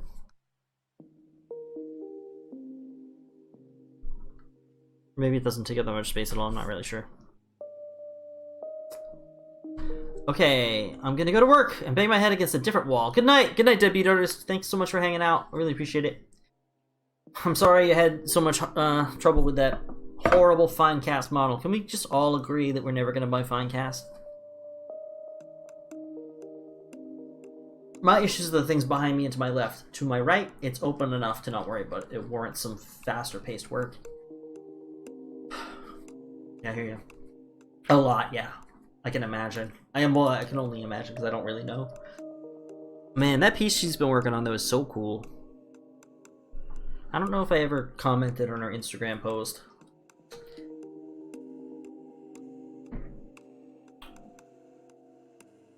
But yeah, her work's really, really rad.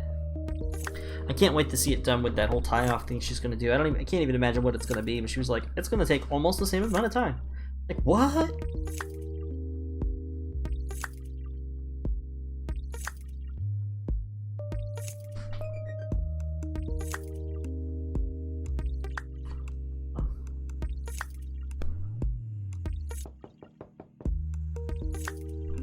There we go, that should work. Careful. dried chunk at the end there. So that wasn't exactly what I meant to do. I'm gonna fix that.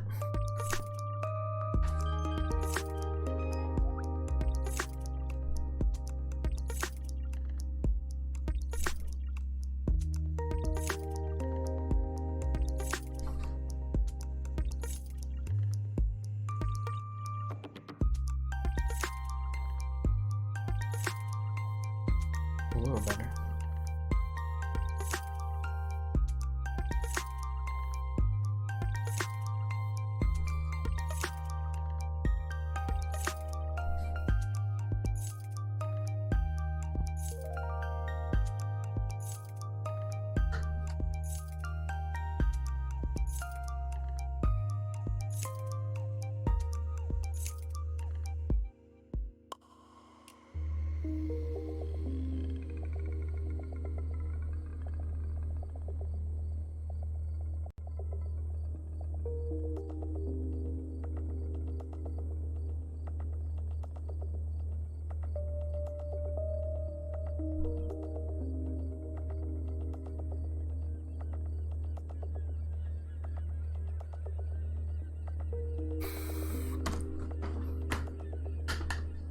It's huge too.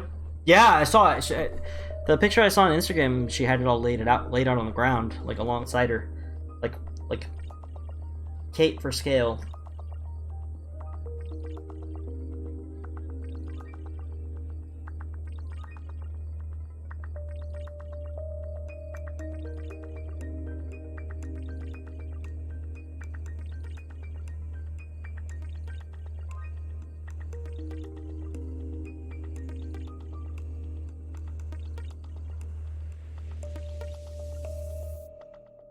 Alright, that'll work. We're gonna glaze these too. Actually, I probably should have glazed these first. Let's glaze them first, so the white stays white. See, now I can find everything. This is so much easier. Oh my goodness. The bins thing works and doesn't work. I also got some more bins because sometimes the problem is I need to expand to more bins. I wish I found one thing that had less tall but much wider bins that will fit one layer and will stack up and take a lot less space. But the individual bins are 5 times more expensive and like a lot wider and just kind of this is a nice size and shape for me to pick up and put down, but the other one was a little bit too big. But yeah, I agree. But they're pretty cool. Those are pretty cool too, though. We're gonna use a little bit of Waywatcher green. Wow, this music is super chill, huh? Alright, I am not monetized on YouTube. Let's just go ahead and get me in some trouble and listen to a song that I want to listen to really badly that is not this chill song. We're going to pause this chill music and listen to something incredibly not chill. This is almost too chill. It's put me to sleep. Alright, here's this really cool song I want everybody to hear. For just one time, I would take the Northwest Passage to find the hand of Franklin, reaching for the Beaufort Sea, tracing one warm line through a land so wide and savage, and make a Northwest Passage to the sea. Westward from the Davis Strait, 'tis there it was said to lie, the sea route to the Orient for which so many died, seeking gold and glory, leaving weathered broken bones and a long forgotten lonely cairn of stones.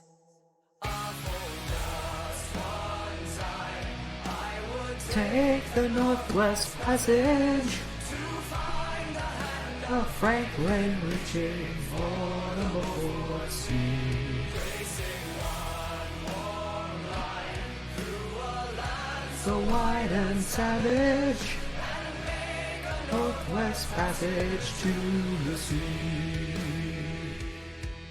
3 centuries thereafter, I take passage over land in the footsteps of brave Kelso, where his sea of flowers began. Watching cities rise before me, then behind me sink again. This tardiest explorer driving hard across the plain. Oh, for just one time, I will take the Northwest Passage. Franklin reaching for the before sea. Anything more Canadian than a Canadian power metal band playing a Canadian folk song about the Northwest Passage? God damn, Canadian on Canadian. Canadian cubes.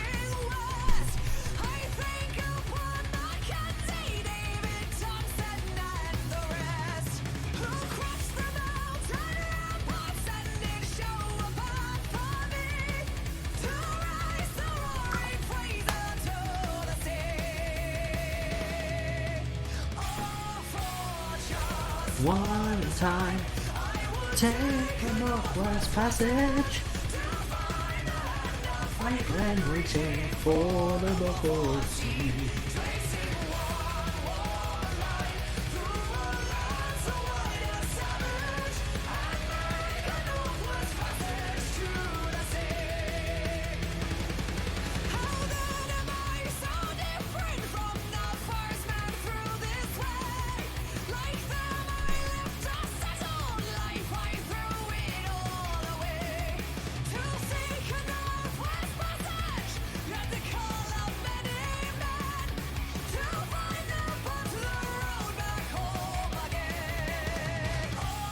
For just one time.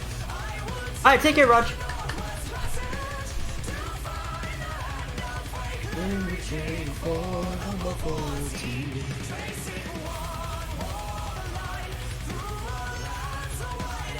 Yeah, take care, man. Take the Northwest Passage to the sea.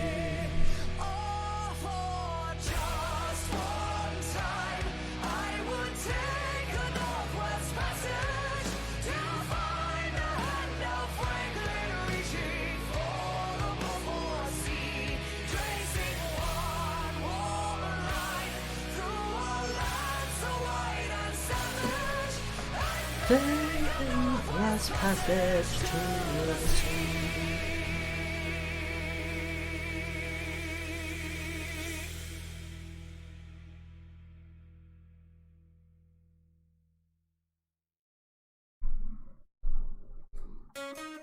Alright, that was beautiful. I don't know what the hell this is. Oh, it's an ad. Alright, enough of that. Back to our chill song.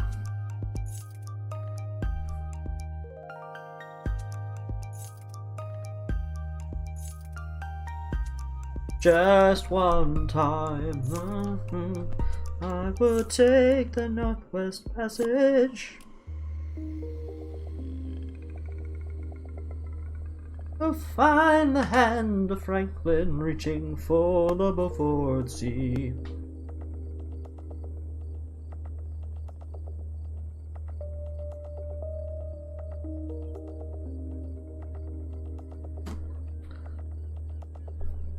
I never thought I'd get the chance, but next month I get to go see Korpiklani. Nice!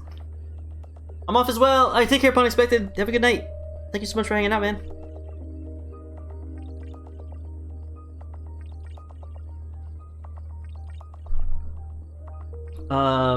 It's 9:22.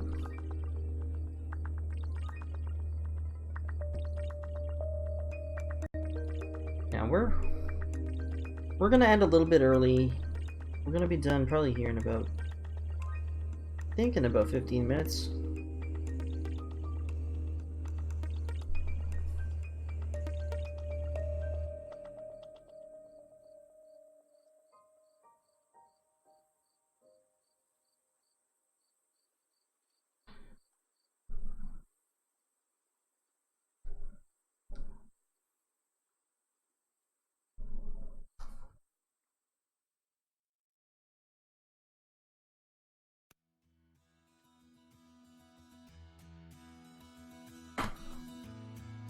Just one time. I may have to cleanse my ears and brain with a medley of AC/DC after that. Really? Goddamn, I love that song. The middle of Pennsylvania is not where you expect to find Finnish folk metal. This is true. Stan Rogers is an old Stan Rogers folk song.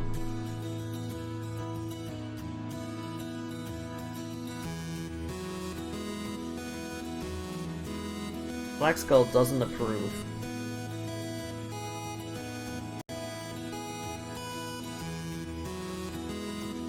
Love the black and yellow. Looks great. Oh, thanks, X-Lord.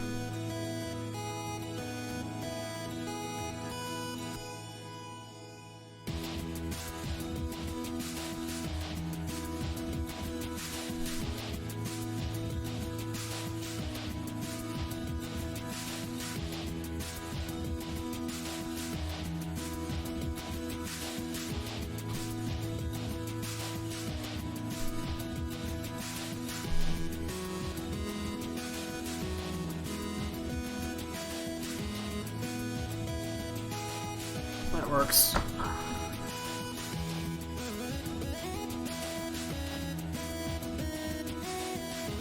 AC/DC? No, I love AC/DC. What's wrong with AC/DC?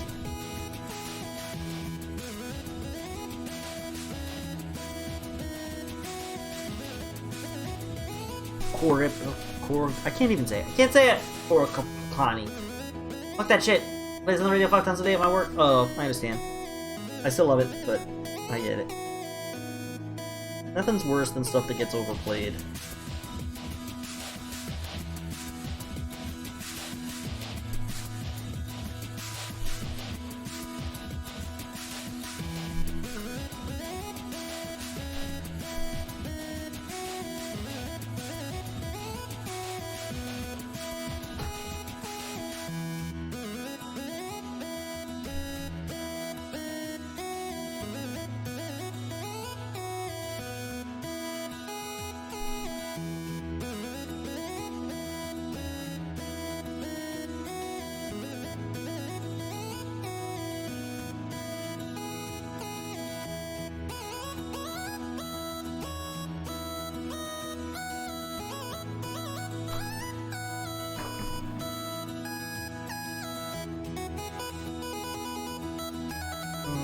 A little bright in the middle. Hold on. Let's close it down a little bit.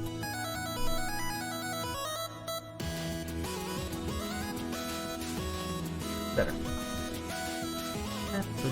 Two more.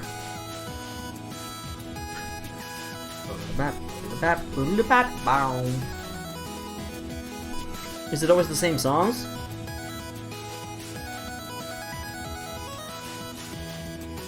They have quite a few songs, although some people always complain, oh, the songs sound the same.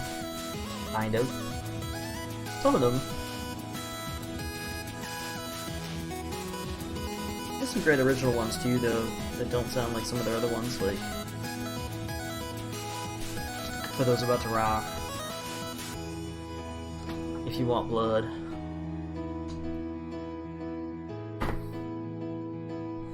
But they probably just play like Thunderstruck and You Shook Me All Night Long every day. Goddamn radio. Probably never play cool stuff like Who Made Who? Hell's Bells, Shook Me All Night Long, Back in Black, Thunderstruck. Yep, that's pretty much it. No, but there's so many other good songs. If You Want Blood's a great one of the older ones. You want blood? Wow, wow.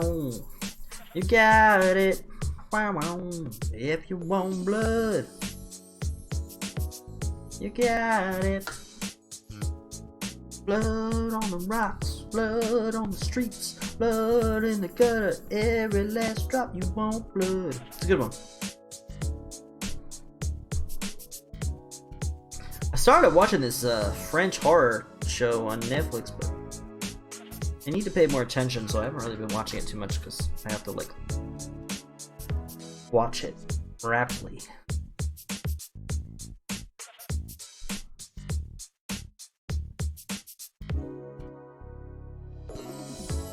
Alright, I think that's it. I think maybe one more glaze with the Way Watcher. Damn, I've never heard Muse on the radio. I don't think I've ever heard Muse, period.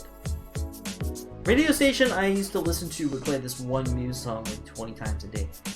I started hating Muse because I turned off the radio after getting fed up with the song, and like 6 hours later turned it on to carry off basically where I left it. Yeah.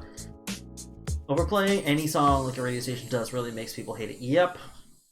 Radio stations are crazy like that. Why do they do that?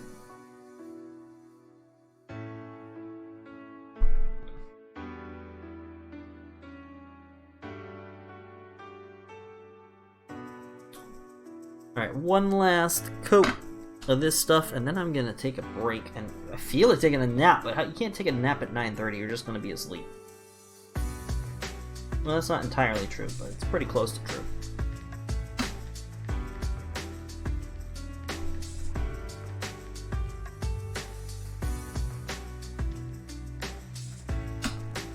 Alright, I think these look pretty good. 3 hours of work to do 10 of them.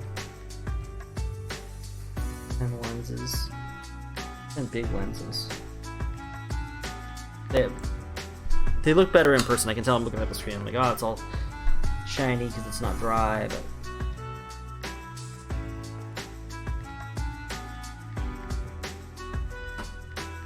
Although I probably will gloss coat them. And...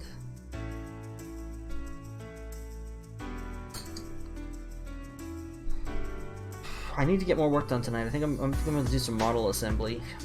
But I meant to do that last time. Didn't happen. I had to change radio stations to make sure I dodged the damned thing. Hey, did you guys hear that there's a, I don't know if it's already done. There's a Color Out of Space movie coming out starring Nicolas Cage. That's gonna have to be batshit bonkers crazy, right? The Color Out of Space, starring Nick Cage? How could that not be bonkers? If you saw Mandy, you know what I'm talking about. Although Mandy was bonkers because of the director, what's his name? Giorgio Constantos, or whatever his name is. Not the bees! Oh yeah, where did Spark go? That was his thing. Right? Wasn't that his? I haven't seen him around in years. I had to change the radio stations to make sure I dodged the damn thing. Not the bees! Don't we still have that? The bees? Exclamation point bees, I think. Oh wait, hold on. The bot's not open. Oh, that explains part of it.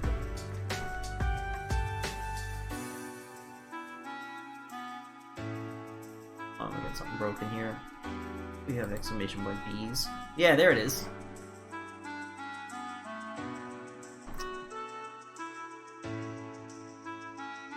My eyes! That movie is so bad. The umbrella on the Yuko Hamasaki mini sucks goat, but it is what it is. Dude, I don't know. It's a cool game, and the story seems cool, and the setting seems cool, but those models, man, sometimes they kill me. The designs are really cool, but like, we were talking earlier about companies that just don't think about their models as physical objects that have to be put together and then exist in space without collapsing on themselves like a black hole. Alright guys, I'm gonna call it a half hour early. 3.5 hour stream. I am tired. I'm actually just really tired. So tired. Is it Thursday? It's Thursday, so that means Nyx is probably on, maybe? Let's see. Let's see who's up. It's not Dark Lord, it's who knows. It was I can't remember. There's two of them, but there is no exclamation point Dark Lord. It's Dark and it's who knows. You have two. Is Malifaux Fun a Slugger League is starting locally? I don't know. I don't know if third edition. I don't know anything about third edition.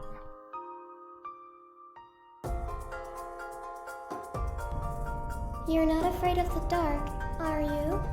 Yeah, it's a nice creeper.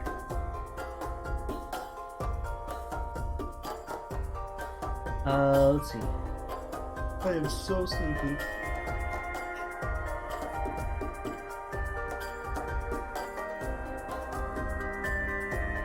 Little stats playing Diablo again. Floyd Paints is on. That might be. Oh, Nick's just started up, I think. It's got 2 viewers. Let's go over there. Let's go spend some time with our brother, Nick's from the great Canada. I want to ask him. Don't say anything. I want to ask him about that song.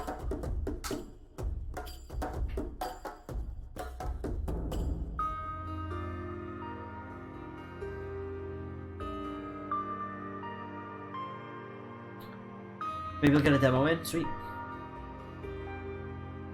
Alright guys, thank you so much. If you're on Mixer, I will try to... I don't know if I'm going to be able to host anybody. Honestly, I don't even have anybody to follow over there anymore. Okay. Thank you guys. Have a great night. I'll be back on tomorrow at 8 p.m. for our late night jam session. Oh, thank you guys. Thanks, Death Scented. Thanks, Sholan. Thanks, Black Skull. Thank you, Raj. Thank you, J-Crod. Thank you, everybody. Thank you, Mocha. Thank you, everyone.